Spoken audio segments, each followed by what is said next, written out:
રે गौरांग बोलिया दुबाहु तुलिया नाचिया नाचिया डाव रे गौरांग बोलिया दुबाहु तुलिया नाचिया नाचिया वेडाव रे गौरांग भजिले गौरांग जपिले होय दुखेराय अवसान रे गौरांग भजिले गौरांग जपिले होय दुखियर अवसान रे भज गौरांग कहो गौरांग लहु गौरांगीर नाम रे हरे कृष्णा कृष्णा कृष्णा हरे हरे हरे रामा राम राम हरे हरे निताय गौर हरि बोल हरि बोल हरि हरि बोल निताय गौर हरि बोल जय जय गुरुदेव प्रभुपाद जय जय जय गुरुदेव जय प्रभुपाद जय गुरुदेव जय गुरुदेव जय गुरुदेव जय जय प्रभुपाद हरे कृष्णा कृष्णा कृष्णा हरे हरे हरे राम राम राम हरे हरे हरे कृष्ण प्रभु हरे जी दंडवत कृष्णा प्रणाम हरे कृष्णा थैंक यू उर्मिला माताजी हरे कृष्णा બધાનું ખૂબ ખૂબ હૃદયપૂર્વકનું સ્વાગત છે સ્કોન બેંગલુરુ શ્રી શ્રી રાધા ગોવિંદ મંદિર કુલાઈ તરફથી હરે કૃષ્ણ રતિલાલ પ્રભુ તેજલ માતાજી એન્ડ સવિતા માતાજી મહેશ કાપડિયા પ્રભુ જયંત પટેલ પ્રભુ ઉર્મિલા સાધુ માતાજી પારસદેવ મુરારી માતાજી જયેન્દ્ર પ્રભુ आरती माताजी कीर्तिमान सचिपुत्र प्रभु हरे कृष्णा प्रभु जी दंडवत प्रणाम यस प्रभु हरे कृष्णा प्रभु जी धन्यवाद प्रणाम हरे कृष्णा विक्रमी कृष्ण प्रभु विशाल गावित प्रभु मानसी माताजी जिग्नेश गोसाई प्रभु हरे कृष्णा हरे सोलित्रा प्रभु जी यस प्रभु वेलकम हरे कृष्णा नीलपा माताजी हिरल पाठक माताजी दंडवत प्रणाम एंड नैना नडियादरा माताजी आरती पटेल माताजी भानुबेन कावठिया माताजी पूर्वी नायक माताजी અને બધા જ વહાલા વૈષ્ણવો જે પોતાનો ખૂબ કિંમતી સમય કાઢી અને અમારી સાથે જોડાયા છે બધાનું ખૂબ ખૂબ હૃદયપૂર્વકનું સ્વાગત કરું છું વેલકમ શરૂઆત કરશું પ્રભુજી સાદર પ્રણામ ब्रजरा ने विनीता माताजी वेलकम हरे कृष्णा पुष्पा वैष्णव माताजी हरे कृष्णा धर्मेंद्र प्रभु हरे कृष्णा हिना माताजी अमित वोरा प्रभु अराधिका सीता माताजी वेलकम एंड परेश शाह प्रभु जी हरे कृष्णा हरे कृष्ण प्रभु जी दंडवत प्रणाम हरे कृष्णा हर्षद पटेल प्रभु जी हरे कृष्णा वेलकम हरे कृष्ण प्रभु जी विक्रम बंडिया प्रभु नैना ठक्कर माताजी शोभना वोरा माताजी सुरक्षा माताजी आरती माताजी मानसी माताजी खूब खूब धन्यवाद आपनी सेवाओं माटे थैंक यू हरे कृष्ण प्रभु जी दंडवत प्रणाम दिलीप ठक्कर प्रभु एंड सूर्यकांत पटेल प्रभु सरोजबेन पटेल माताजी रिद्धि आसर माताजी पटेल नीजा माताजी एंड यस मुकेश प्रभु कृति माताजी एंड किरण प्रभु जिग्ना गुजराती माताजी हरे कृष्णा चंद्रिका माताजी हरे कृष्णा वेलकम हरे कृष्ण प्रभु जी दंडवत प्रणाम प्रणाम वेलकम लता माताजी प्रभु जी अल्पेश कलोत्रा प्रभु Jigna Gujarati Mataji Meera Mataji Hare Krishna welcome Amrish Nath Krishna Prabhu welcome and yes okay Hare Krishna Prabhu ji Hare Krishna Deepti Bhatt માતાજી એન્ડ બીના શાહ માતાજી, થેન્ક યુ. બધાનું સ્વાગત છે. શરૂઆત કરશું મંગલાચરણ થી. ભગવાન શ્રી શ્રી રાધા ગોવિંદજીના ચરણોમાં ખૂબ ભાવપૂર્વક પ્રેમપૂર્વકની પ્રાર્થના. મંગલાચરણ થી આપણે શરૂઆત કરશું. હરે કૃષ્ણ. ઓમ અજ્ઞાનતિમિરાંધસ્ય જ્ઞાનાંજન શલાકયા ચક્ષુન્મિલિતમ યેન તસ્मै શ્રી ગુરુવે નમઃ. શ્રી ચૈતન્ય મનોભીષ્ટમ સ્થાપિતમ યેન ભૂતલે સ્વયં રૂપ કદા મહ્યમ દદાતિ સ્વપદાંતિકમ. વંદેહમ શ્રી ગુરો શ્રીયુતાપદકમલમ શ્રીગુરુન વૈષ્ણવાંશ્ચ શ્રીરૂપમ સાગ્રજાતમ સહગણ રઘુનાથાન્વિતમ તમ સજીવમ સાદ્વૈતમ સાવધૂતમ પરિજન સહિતમ કૃષ્ણા ચૈતન્ય દેવમ શ્રી રાધા કૃષ્ણ પાદાન સહગણ લલિતા શ્રી વિશાખાન્વિતંશ્ચ. હે કૃષ્ણા કરુણા સિંધુ दीनबंधु जगतपते गोपेश गोपिका कांत राधा कांत नमस्तुते. तप्त कांचन गौरांगी श्री राधे वृंदावनेश्वरी वृषभानुसुते देवे प्रणमामि हरिप्रिये.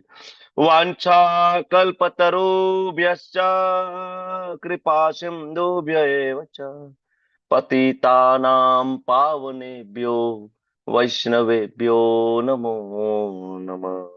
नमो ओम वैष्णुपादाय कृष्ण पृष्ठाय भूतले श्रीमते भक्ति वेदांत स्वामी निति नामिने. नमस्ते सारस्वते देवे गौरवाणी प्रचारिणे निर्विशेषा शून्यवादी पाश्चात्या देश तारिणे. जय श्री कृष्ण चैतन्य प्रभु नित्यानंद श्री अद्वैत गदाधर श्रीवासादि गौर भक्त वृंद. हरे कृष्णा कृष्णा कृष्ण कृष्ण हरे हरे हरे राम राम राम हरे हरे कृष्ण प्रभु. હરે કૃષ્ણ પ્રભુજી. कृष्ण. यस, हरे कृष्ण. स्वागत છે આપ સૌનું. વેલકમ. હરે કૃષ્ણ પ્રભુજી. હરે ગઈકાલ કૃષ્ણ પ્રભુજી.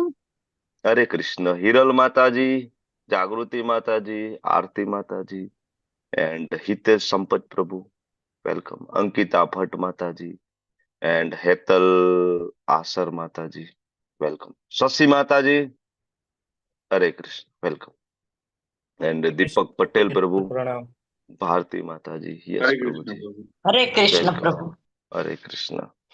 શશી માતાજી ના સનની તબિયત સારી નહોતી, એમાંથી ધીમે ધીમે માંડ એ બહાર નીકળી રહ્યા છે. ત્યાં એમના હસબન્ડ ને શશી માતાજી. હરે કૃષ્ણ. મારો અવાજ આવે છે શશી માતાજી? हाँ हाँ संभाल. હા, તમારા હસબન્ડ ની તબિયત પાછી અત્યારે બગડી ગઈ એવું છે ને? હા એ છે ને આને બેસાડવા ગયા ને ખુરશી પરથી પલંગ પર સેટી પર ત્યાં એ પણ પડી ગયા તો એનો ગોળો ભાંગી ગયો તો એને હાડકું ભાંગી ગયું એટલે એનું પણ ઓપરેશન થયું. એટલે બંને અત્યારે બંનેની સ્વધર્મ બજાવી રહી છું પ્રભુજી હું. ના, ખૂબ સરસ તમે કરી રહ્યા છો માતાજી. અત્યાર સુધી અમે જોતા હતા તમે આઈસીયુ માંથી, હોસ્પિટલમાંથી તમારા દીકરાની સેવા કરતા હતા, સાથે સાથે એને તમે ત્યાં ભગવદ્ ગીતા ભાગવતમ સંભળાવી રહ્યા હતા, તમે એના માટે માળા કરી રહ્યા હતા. મેં જોયું છે. આપણે એમના માટે પ્રાર્થના કરી હતી તમારા દીકરા માટે, અને હજી તો એ માંડ રિકવર હજી પૂરા થયા પણ નથી. અને ત્યાં તમારા હસબન્ડનું ગોળાનું ઓપરેશન એટલે એ થોડું ગંભીર ગણાય કે એમાંથી વ્યક્તિ ઊભા થતા ફરીથી વાર લાગે. એનું રૂટીન પણ જાતે કરી ના શકે એવી કન્ડિશન હોય છે ફીમર નેક સર્જરીમાં. તો આપણે બધા ખૂબ હૃદયપૂર્વક પ્રાર્થના કરીએ ભગવાન શ્રી શ્રી નરસિંહદેવને, ભગવાન શ્રી શ્રી રાધા ગોવિંદને અને શ્રી પ્રભુપાદજીને કે શશી માતાજીને જે અણધારી જે આપતીઓ આવી છે સહન કરવાની શક્તિ આપે, એમની ભક્તિને પોષણ મળે એના માટેની બધી જ યોજનાઓ ભગવાન કરે, અને બંને જે જીવાત્માઓ જે દુખી થઈ રહ્યા છે એમના ઘરમાં, ભગવાન એને જલ્દીથી સ્વસ્થ કરે, તંદુરસ્તી આપે અને એમને નૈષ્ટિકી ભક્તિ પ્રાપ્ત કરાવે એવી આપણે બધા સાથે મળીને પ્રાર્થના કરશું. અને એના માટે આપણે બધા એક વખત હરે કૃષ્ણ મહામંત્ર ચેન્ટ કરીશું. બે હાથ ઊંચા કરો મારી સાથે, ખૂબ હૃદયપૂર્વક ભગવાનને પ્રાર્થના કરો. હરે કૃષ્ણ કૃષ્ણ કૃષ્ણ હરે હરે, હરે રામ હરે હરે રામ રામ હરે હરે. હરે કૃષ્ણ. ખૂબ ખૂબ આભાર આપ સૌનો. હરે યસ કૃષ્ણ પ્રભુજી, પ્રભુજી. કૃષ્ણ કૃપાલે હરે પ્રભુ. યસ. કૃષ્ણ. હા હરે સસુર. કૃષ્ણ પ્રભુજી. હવે હમ છે ને એને ઓપરેશન એટલું સરસ થયું છે અને એટલા સરસ અમને ઈશ્વરની એ વખતે દયા કે તરત જ અમને બહુ સરસ ડોક્ટર મળી ગયા અને ઓપરેશન બહુ સરસ થયું અને બીજે દિવસથી જ વોકરમાં ચાલે છે અને અત્યારે પણ પોતે જ એક રૂમમાંથી બીજા રૂમમાં આવી શકે છે, ડાઇનિંગ ટેબલ ઉપર નાસ્તો અત્યારે કરી રહ્યા છે. એટલે હું ક્લાસ સાંભળતા સાંભળતા બંનેને નાસ્તો આપું, બંનેને ચા પાણી આપું, એટલે હું આવી રીતે સ્વધર્મ કરતા કરતા મારાથી થાય એટલી ભક્તિ કરું છું. ના ના, બરાબર છે. ખૂબ સરસ કરો છો માતાજી. આવી કન્ડિશનમાં ભક્તિને કન્ટિન્યુ રાખવી બહુ અઘરું હોય છે. બરાબર, જયારે ગુડગુડી કહેવાય સારો સારો સમય હોય ત્યારે તો ભક્તિ થાય, બધા કરી શકે. પણ જયારે આવી જે અણધારી મુશ્કેલીઓ પડે, સ્વજન મુશ્કેલીમાં પડે, હોસ્પિટલાઇઝ થાય, ઘરમાં એક બેડ હોય કે જેમાં સતત એની સેવા કરવી પડતી હોય, ત્યારે માળા થાય, ભગવદ્ ગીતાના ક્લાસ એટેન્ડ થાય, એ બધું બહુ અઘરું છે. તો જેના જીવનમાં આવે એને જ ખબર છે કે એ સમયે ભક્તિ છૂટી જાય, ઇવન ભગવાન ઉપરની શ્રદ્ધા તૂટી જાય કે ભગવાન કેટલા સમયથી હું માળા કરું છું, જોબ કરું છું, મંગલા આરતીમાં આવું છું, બરાબર, મારા ઘરમાં આવું થયું, બરાબર, એકમાંથી હું બહાર નીકળી ત્યાં બીજાનો ખાટલો આવી ગયો, બરાબર. એ સમયે જયારે ભગવાનમાં શ્રદ્ધા ટકી રહે છે એ બહુ મોટી વાત છે. ના, આ ક્લાસ કરવાથી મને ઘણો બધો એમ થાય કે ના, ઈશ્વર કંઈક સારું કરવું હશે ને એટલે જ કર્યું હોય, આમ એવો પોઝિટિવ થિંકિંગ એ કરું છું. વ્યક્તિ ત્યારે જ હા. વિચારી શકે જ્યારે વ્યક્તિ ભક્તિના પથ ઉપર હોય, ત્યારે વ્યક્તિ વિચારી શકે કે ભાઈ ખાલી ગોળો ભાંગી ગયો, બરાબર. હા. આપણા બધાના કર્મ તો એવા હતા કે ઘણી મુશ્કેલ પરિસ્થિતિમાંથી નીકળવાનું હતું, પણ એક નાનું એવું પતી ગયું, બરાબર, કે જલ્દીથી હા. પાછા ઉભા થઈને ચાલવા લાગ્યા વોકર લઈને. અને ઘરમાં ને ઘરમાં પ્રભુજી, ઘરમાં થયું, જો બહાર હમ થયું હોત તો એમ વિચાર કરીને હું કહું કે બહાર થયું હોત તો હું આને મૂકીને કેવી રીતે જાઉં પથારીમાં બારે, હમ પણ હમ ઘરમાં જ થયું એટલે તરત જ આજુબાજુ પાડોશમાં બધે જ દોડી દોડીને આવ્યા કે ના, તમારી ભક્તિ ફળી છે, તમારી ભક્તિ ફળી છે, બધા સારું કી બોલે છે. એટલે ખૂબ બરાબર છે. મને તમારા બધા તરફથી હરે કૃષ્ણ. ના, અમે સતત પ્રાર્થના કરીએ છીએ, બરાબર, તમારા માટે જલ્દીથી તમે ફરીથી તમારા ઘર પરિવારના સભ્યો સાથે અમારી સાથે ભક્તિમાં આવી જાઓ, બધા મંગલા આરતી અને ભગવદ્ ગીતા પઠન પાઠનમાં સરસ આવી જાઓ, અમે પ્રાર્થના કરીએ છીએ. અને ખરેખર તમે એક પ્રેરણાદાયક છો અમારા બધા માટે, બરાબર, કે જયારે જીવનમાં આવી મુશ્કેલી આવે ત્યારે પણ ભક્તિ કરી શકાય, ક્લાસ એટેન્ડ કરી શકાય છે, મંગલા આરતી કરી શકાય, જોબ કરી શકાય છે, બરાબર. આપણે બધાએ શીખવું જોઈએ, બરાબર. અને આ ભગવદ્ ગીતા સાંભળવાનો આ જ ફાયદો છે. ઇવન આ ભૌતિક જગતમાં રહેતા પણ આ બધી મુશ્કેલીઓ પસાર કરતા કરતા આપણે ટેન્શનમાં ના આવીએ, ડિપ્રેશનમાં ના આવીએ, આપણે પડી ના ભાંગીએ અને આપણા સરસ રિલેશન મેન્ટેન રહે, મા દીકરાના રિલેશન, પતિ પત્નીના રિલેશન. બાકી લોકો કંટાળી જાય આવા સમયે, કેટલું કરી શકે એ આ ઉંમરે, બરાબર ને. It is very difficult. એટલે ખરેખર તમે અમારા માટે પ્રેરણાના સ્ત્રોત છો અને અમે ભગવાનને પ્રાર્થના કરીએ છીએ કે તમને ખૂબ શક્તિ પ્રદાન કરે અને તમે આ જ રીતના અમને પ્રેરણા આપતા રહો. થેન્ક યુ, ખૂબ ખૂબ ધન્યવાદ. એકચ્યુઅલી શશી માતાજીનો બેઝ છે એ અલગ મત અને પથમાંથી આવતા હતા અને એમાં ખૂબ ઊંડા ઉતરી ગયેલા, બરાબર, અને પછી એને કૃષ્ણ પ્રાપ્ત થયા છે. એટલે એને ખબર છે એકચ્યુઅલી, ઘાટના જેને પાણી પીધા હોય અને પછી એને ઓરિજિનલ જયારે પ્રાપ્ત થાય ત્યારે ખબર પડે, કારણ કે ડિફરન્શિએટ કરી શકવાની એનામાં ક્ષમતા હોય. તમે ત્યાં જતા હતા ત્યાં તો આવું શીખડાવતા હતા, અહીંયા જતા હતા આવું શીખડાવતા, અને અહીંયા પ્રભુપાદ આપણને આ આપે છે તો તરત, બરાબર. યસ, ખૂબ ખૂબ ધન્યવાદ. તો ગઈકાલે આપણે હવે ઓલમોસ્ટ આપણો રિવિઝનનો સમય પૂર્ણ થઈ ગયો છે, એટલે હું મોટું રિવિઝન તમને આપી દઉં. ગઈકાલે આપણે 16મો અધ્યાયની ચર્ચા કરી, દેવી આસુરી શક્તિ. અને ભગવાન માટે બે જ પ્રકારના વર્ગ છે આ બરાબર સંસારની અંદર. આપણા માટે અલગ અલગ વર્ગ હોઈ શકે છે. કોઈ ભારતીય હોય ને, અમેરિકન હોય ને, ગોરા હોય ને, કાલા હોય ને, જાડા હોય ને, પાતળા હોય ને, બરાબર, ધનવાન હોય ને, નિર્ધન હોય ને. પણ ભગવાન માટે બે જ કેટેગરી છે. બરાબર, કઈ બે કેટેગરી છે? બોલો, કઈ બે કેટેગરીમાં ભગવાન ડિવાઈડ? દેવી અને આસુરી. સાદી ભાષામાં વ્યાખ્યા આપો ને દેવી અને આસુરીની, કે કોને દેવી કહેવાય ને કોને આસુરી કહેવાય? માને એ દેવી, હમ શાસ્ત્રોની અવગણના કરે એ આસુરી. પ્રમાણે ચાલે છે તે દેવી, અને વેલુભા. શાસ્ત્રના વિરુદ્ધમાં ચાલે છે. શાસ્ત્રોને અનુસરીને જીવે છે એ દેવી, ને જેનો એ નથી જીવતો એ અસુરી.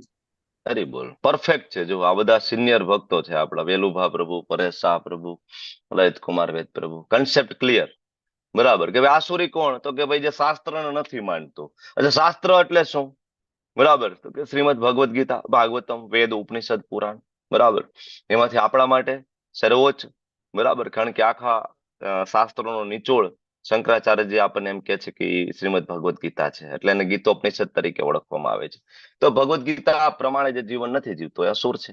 આપણે ગઈકાલે વાત કરી હતી કે અસુર કેવું નહીં માથે આમ બે શિંગડા હોય, એને આખું લાલ થઈ ગયું હોય, બે દાંત બહાર નીકળી ગયેલા હોય. અસુર એવું ન હોય. અસુર તમારી બાજુમાં બેઠા હોય, સૂટ બૂટ ટાઈ ની અંદર, બરાબર, પણ તમને ખ્યાલ ના આવે. બરાબર ને? તો ગઈકાલનો અધ્યાય ની પૂર્ણાહુતિ જે થઈ, એ અધ્યાયની જે પૂર્ણાહુતિ ખૂબ ઇમ્પોર્ટન્ટ શ્લોક સાથે ભગવાને કરીને ભગવાને કીધું કે ભાઈ શાસ્ત્ર, બરાબર, ગઈકાલે આ શ્લોક હતો, ય શાસ્ત્ર વિધિમ ઉત્સૃજ્યમ, કે ભાઈ નથી ફોલો કરતા. વર્તતે કામકારત, પોતાની ઈચ્છા પ્રમાણેનું વર્તન. મનસ્વી, ભાઈ હું તો મારા મનનો મોરલો, ભાઈ આપણે કોઈની અંડરમાં કામ ના કરીએ, હું તો મને ઈચ્છા પડે એમ કરું. ભગવાને કીધું આ આસુરી છે ભાઈ. શાસ્ત્ર નો અર્થ શું થાય? શાસ્ત્રનો અર્થ શું થાય? કોણ કહેશે? શાસ્ત્રનો અર્થ શું થાય? એનીબડી? કોઈ કહી શકે છે? શાસ્ત્રનો મતલબ શું થાય? નથી ખબર. દૈવી સાહિત્ય. દેવી સાહિત્ય, ઓકે, એક જવાબ. બીજું? વૈદિક સાહિત્ય પરંપરાથી ઓથેન્ટિક થયેલું. ઓથેન્ટિક થયેલું, બરાબર, વૈદિક પરંપરા પ્રમાણે. બીજું? શાસ્ત્ર એટલે ભગવાનની વાણી, ભગવાનની પ્રાપ્તિનો માર્ગ. ભગવાનની પ્રાપ્તિનો માર્ગ. જીવન જીવવા માટે ભગવાને આપેલી ગાઈડલાઇન્સ કહી શકીએ. ગાઈડલાઇન્સ, ભગવાનના મુખ્યથી ધર્મ વિશે જાણી શકીએ. ઓકે, બધા જવાબ સાચા છે. સંસ્કૃત ભાષા પ્રમાણે આપણે જોઈએ, યસ હિરલ માતાજી, થેન્ક યુ. તો સંસ્કૃત ભાષા પ્રમાણે શસ્ત્ર, શસ ધાતુમાંથી બનતો શબ્દ શાસ્ત્ર, જે શાસન કરે એને શાસ્ત્ર કહેવાય. જે શાસન કરે એને કહેવાય શાસ્ત્ર. બે શબ્દ આવે છે શસ ઉપરથી, એક તો શાસ્ત્ર અને બીજું શસ્ત્ર. શસ્ત્ર પણ શાસન કરે, બરાબર, લોકો ડરીને, બરાબર ને, શસ્ત્ર ધોકો. અને બીજું શાસ્ત્ર, એ પણ શાસન કરે. કેવી રીતના? સમજીને, બરાબર. તો શસ્ત્ર છે એ ડરાવીને શાસન કરે આપણા ઉપર, ને શસ્ત્ર છે આપણને સમજાવે આમ જીવન જીવવું જોઈએ, આમ જીવન જીવવું જોઈએ. આ શસ્ત્ર આપણને સમજાવે. તો શાસ્ત્ર પ્રમાણે જીવન જીવવું જોઈએ, નહીં કે મનસ્વી. ભગવાને ગઈકાલે કીધું વર્તતે કામકારત, મનસ્વી નહીં. અને જો આવું થશે મનસ્વી, તો ન સ સિદ્ધિમ અવાપનોતિમ, ન સુખમ ન પરામગતિમ. સાદું એક ઉદાહરણ તમને આપું કે શાસ્ત્ર શું કામ જીવનમાં જરૂરી છે. કોઈ વ્યક્તિ એન્જિનિયરિંગનું ભણવા જાય, સિવિલ એન્જિનિયરિંગનું, તો એને શાસ્ત્ર એટલે એનું સિલેબસ આપવામાં આવે ગવર્મેન્ટ દ્વારા, બરાબર. અને એને કહેવામાં આવે કે ભાઈ આ બુકમાં જે પ્રમાણે લખ્યું છે વાંચવાનું છે, અને એ પ્રમાણે એક્ઝામમાં પૂછાશે, ને એ જ પ્રમાણે આગળ જતા તમે જે કઈ બિલ્ડિંગ્સ બનાવશો, બરાબર, એમાં એ જ પ્રકારનું એ ડિઝાઇન પ્રમાણે મટીરિયલ એડ કરવા પડશે, બરાબર. એટલા સળિયા એની અંદર આવશે, એટલો સિમેન્ટ, કોન્ક્રીટ અને રેતીનું મિક્સચર એની અંદર આવશે, બરાબર. આટલા ફૂટે તમારી કોલમ આવશે ને આટલા ફૂટે તમારું બીમ આવશે, બરાબર. ક્યાંથી એ બધું એને ગાઈડલાઈન મળશે? તો કે એન્જિનિયરિંગનું શાસ્ત્ર પ્રમાણે. હવે કોઈ વ્યક્તિ એન્જિનિયરિંગનું ભણવા જાય અને એ ભાઈ એમ કે ના ભાઈ હું કઈ શાસ્ત્રને ફોલો નથી કરતો, એન્જિનિયરની બુક આપણે ફોલો નહીં કરીએ, હું મારી રીતના કરીશ, તો ચાલશે? હું મારી રીતના બિલ્ડિંગ બનાવું, ત્યાં 10 સળિયા નાખવાના છે, હું ત્યાં 2 સળિયા નાખીશ મારી રીતે, તો શું થશે? બિલ્ડિંગ પડી જશે, બરાબર ને? બિલ્ડિંગ કોલેપ્સ થઈ જશે. તો શાસ્ત્રનું જે પાલન નહીં કરે, ભૌતિક જગતમાં આપણે પાલન, જો આપણે સ્વતંત્ર નથી, પેલા તો આ ભ્રમણામાંથી આપણે બહાર નીકળી જઈએ, બરાબર? આ જગતની અંદર કોઈ સ્વતંત્ર છે નહીં. આપણા ઉપર શાસ્ત્ર રૂલ કરે છે. શાસ્ત્ર રૂલ નહીં કરે, જો આપણે શાસ્ત્ર પ્રમાણે આપણે રૂલ કરીશું નહીં, શાસ્ત્રને આપણા ઉપર, બરાબર, આ શાસ્ત્ર પ્રમાણે જો આપણે જીવન નહીં જીવીએ તો આપણા ઉપર રૂલ કરશે શસ્ત્ર. જે લોકો શાસ્ત્ર પ્રમાણે નથી જીવતા એને જેલમાં નાખવામાં આવે છે, એના ઉપર શસ્ત્ર કામ કરે છે. ફાંસીની સજા આપે, એના ઉપર શસ્ત્ર કામ કરે છે. તો નક્કી કરી લો તમારે શાસ્ત્ર પ્રમાણે જીવન જીવવું છે કે પછી શસ્ત્ર પ્રમાણે. તમે સ્વતંત્ર નથી, બરાબર? તો ભગવાને ગઈકાલે આ શ્લોક સાથે અહીં પૂર્ણાહુતિ કરી. ભગવાને કીધું કે શાસ્ત્રનું પ્રમાણ લેવું પડશે અને એના ઉપરથી કાર્યમ અકાર્યમ, તમારું જે કર્તવ્ય શું છે ને કર્તવ્ય શું નથી, આ જાણી લેવું પડશે. તમારે જ્ઞાત્વા, આ જાણવું પડશે. શાસ્ત્ર વિધાનોક્ત, શાસ્ત્રમાં જે વિધિ વિધાનો આપ્યા છે, નિયમો આપ્યા છે, એના ઉપરથી, અને એ પ્રમાણે કર્મ કર્તું મિહામર્ષસી, એ પ્રમાણે તમારે કર્મ કરવું પડશે કે ધીમે ધીમે તમારી ઉન્નતિ થાય. હવે અર્જુનનો પ્રશ્ન આ અધ્યાયથી શરૂઆત થશે. અધ્યાયનું નામ છે શ્રદ્ધા ત્રય વિભાગ યોગ. હવે જે લોકોએ 14મો અધ્યાય એટેન્ડ નથી કર્યો એને આ અધ્યાય થોડો સમજવો મુશ્કેલ થઈ પડે. અહીંયા ત્રય એટલે કયા 3? ભગવાનને આમ જોઈ તો 3 શબ્દ, બરાબર, જે આંકડો બહુ પસંદ હોય એવું લાગે. સતચિત આનંદ, ત્રિલોક, બરાબર, 3 લોક, બરાબર, બ્રહ્મ, પરમાત્મા, ભગવાન, ન્યાય 3 આવે છે.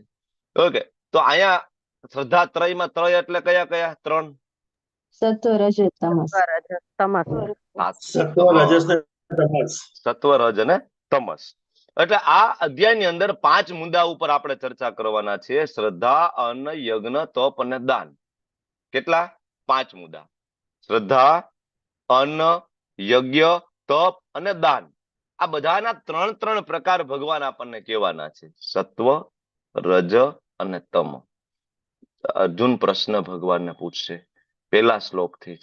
ભગવાન એના જવાબમાં આન્સર આપશે. 3 પ્રકારની શ્રદ્ધા, 3 પ્રકારના અન્ન, 3 પ્રકારના યજ્ઞ, 3 પ્રકારના તપ, 3 પ્રકારના દાન ભગવાન આપણને સમજાવશે અને છેલ્લે ભગવાન કન્ક્લુઝન આપશે.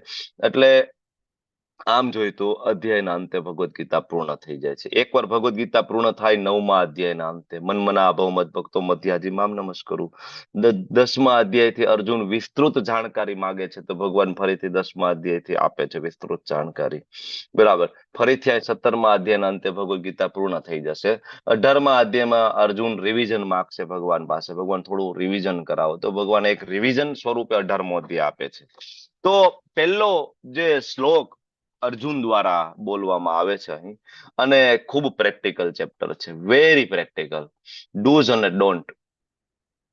જો શ્રદ્ધા તો જોવા મળે જ છે, લોકો અન્ન તો બધા ખાઈ રહ્યા છે, લોકો યજ્ઞ એટલે પોતાની પ્રિસ્ક્રાઇબ્ડ ડ્યુટી કરી રહ્યા છે, સેક્રિફાઈસ કરી રહ્યા છે, લોકો કઈ ને કઈ તપ કરી રહ્યા છે. શાસ્ત્રમાં આપેલું હોય તો ભલે, ના આપેલું હોય તો ભલે, કઈ ને કઈ ઉપવાસ ચાલે છે સમાજની અંદર, ખાસ તો ભારતમાં.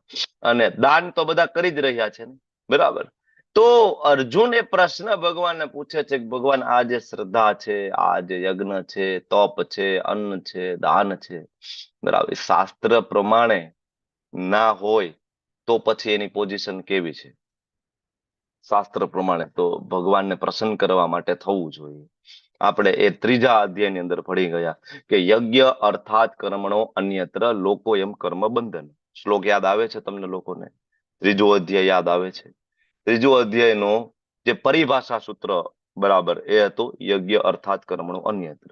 હવે એ શ્લોકની અંદર આપણને ખબર પડી ગઈ કે જે કર્મ, જે શ્રદ્ધા, જે અન્ન, જે યજ્ઞ, જે તપ અને જે દાન દ્વારા ભગવાન વિષ્ણુને પ્રસન્ન ના કરી શકાય, તો એ શ્રદ્ધા હોય, અન્ન હોય, યજ્ઞ હોય, તપ હોય કે દાન હોય, એનું શું થશે? શું થશે? કર્મ બંધન. યજ્ઞ અર્થાત કર્મણો અન્યત્ર લોકોયમ કર્મ બંધન. કે ભાઈ જેમાં ભગવાનની પ્રસન્નતા નથી, બરાબર, એના સિવાયનું બધામાં કર્મબંધન થવાનું છે, કન્ફર્મ છે. તો અર્જુન ભગવાનને પ્રશ્ન પૂછે છે, યે શાસ્ત્રમ વિધિમ ઉત્સૃજ્ય. ભગવાને 8 શબ્દ વાપરીને આપણને ત્યાં સમજાવ્યું હતું. બરાબર, જો શાસ્ત્ર વિધિમ ઉત્સૃજ્ય ભગવાને પણ કીધું હતું, ય શાસ્ત્ર વિધિમ ઉત્સૃજ્ય છે 16.23. આ જ શ્લોક ઉપરથી અર્જુન આયા પ્રશ્ન પૂછે છે. યે શાસ્ત્ર વિધિમ ઉત્સૃજ્ય યજન્તે શ્રદ્ધયાન્વિતા. કે ભાઈ શાસ્ત્ર વિધિને ઉત્સૃજ્ય અને માનતા નથી, ફોલો નથી કરતા, અને યજન્તે પૂજા અર્ચના કરે છે શ્રદ્ધાપૂર્વક કઈ ને કઈ. બરાબર, તો આવી શ્રદ્ધા તેષામ નિષ્ઠામ તુકા કૃષ્ણ સત્વમાહો રજસ્તમ. તો ભગવાન આની સ્થિતિ કઈ છે? બહુ કહેવાય ને પ્રેક્ટિકલ પ્રશ્ન છે. જો ભારતની અંદર શ્રદ્ધાનો કોઈ પાર નથી, તમને લોકોને ખ્યાલ છે. લોકોની કઈ ને કઈ કોઈ ને કોઈ જગ્યાએ શ્રદ્ધા તો છે. બરાબર, કોકને શ્રદ્ધા હોય પથ્થરમાં શ્રદ્ધા હોય, કોકને જગ્યામાં શ્રદ્ધા હોય, કોઈકને વ્યક્તિમાં શ્રદ્ધા હોય, કોઈકને હોલીવુડમાં, કોઈકને બોલીવુડની અંદર, કોઈકને વ્યક્તિમાં શ્રદ્ધા છે. કઈ ને કઈ લોકોની શ્રદ્ધા હંમેશા સ્થિર થયેલી છે. તો અર્જુન પૂછે છે, ભગવાન શાસ્ત્રના નિયમ પ્રમાણે ન હોય તો શ્રદ્ધા કેવી છે? તમે સમજાવો. બરાબર, અને આજકાલ બરાબર કોઈ વ્યક્તિ, આપણો એક સ્વભાવ છે કે આપણે વ્યક્તિને તરત ભગવાન બનાવી દઈએ, આપણી શ્રદ્ધા એમાં સ્થિર થઈ જાય. બરાબર, કોઈ વ્યક્તિની અંદર કંઈક થોડુંક ઐશ્વર્ય, કંઈક થોડીક વિશેષતા જોવા મળે એટલે આપણે એને ભગવાન બનાવી દઈએ. ક્રિકેટના ભગવાન કોણ? સચિન તેંડુલકર છે ને. પછી અપડેટેડ વર્ઝન એમાં આવ્યું હશે. બરાબર, પછી કદાચ મહેન્દ્રસિંહ ધોની આવ્યા હોય, અને પછી કદાચ એનું અપડેટેડ વર્ઝન કોણ આવ્યું હોય? વિરાટ કોહલી. બરાબર, પછી ખબર નથી એના પછી કઈ અપડેટ આવ્યું હોય તો. આ ભગવાનમાં અપડેટ આવતું હોય છે વારંવાર. બરાબર, ભગવાન બનાવી દે. બરાબર, તો આ અત્યારની યુવા પેઢી છે, સચિન તેંડુલકરની પૂજા કરી રહી છે. સચિન તેંડુલકરનું જો પોસ્ટર બનાવ્યું છે, આજુબાજુમાં ભગવાનના દશા અવતાર છે, વચ્ચે સચિન તેંડુલકર બેઠા છે ચતુર્ભુજ સ્વરૂપે. બરાબર, અને નીચે યુવા પેઢીના હાથમાં બેનર છે, something never change, cricket still our religion. અમુક વસ્તુ ક્યારે બદલાતી નથી, ક્રિકેટ અમારો ધર્મ છે. Tendulkar still our god. Sachin Tendulkar અમારા ભગવાન છે. આવી શ્રદ્ધા છે લોકોને, અને આ બધા માટે લોકો મરી મીટવા માટે તૈયાર છે. તમને ખ્યાલ છે ને, આ લોકોને કઈ થાય ને, સચિન, વિરાટ, મહેન્દ્રસિંહ ધોની, બરાબર, અમિતાભ બચ્ચન, બરાબર, કઈક થાય ને, લોકો યજ્ઞ કરવાનું ચાલુ કરી દે એના માટે.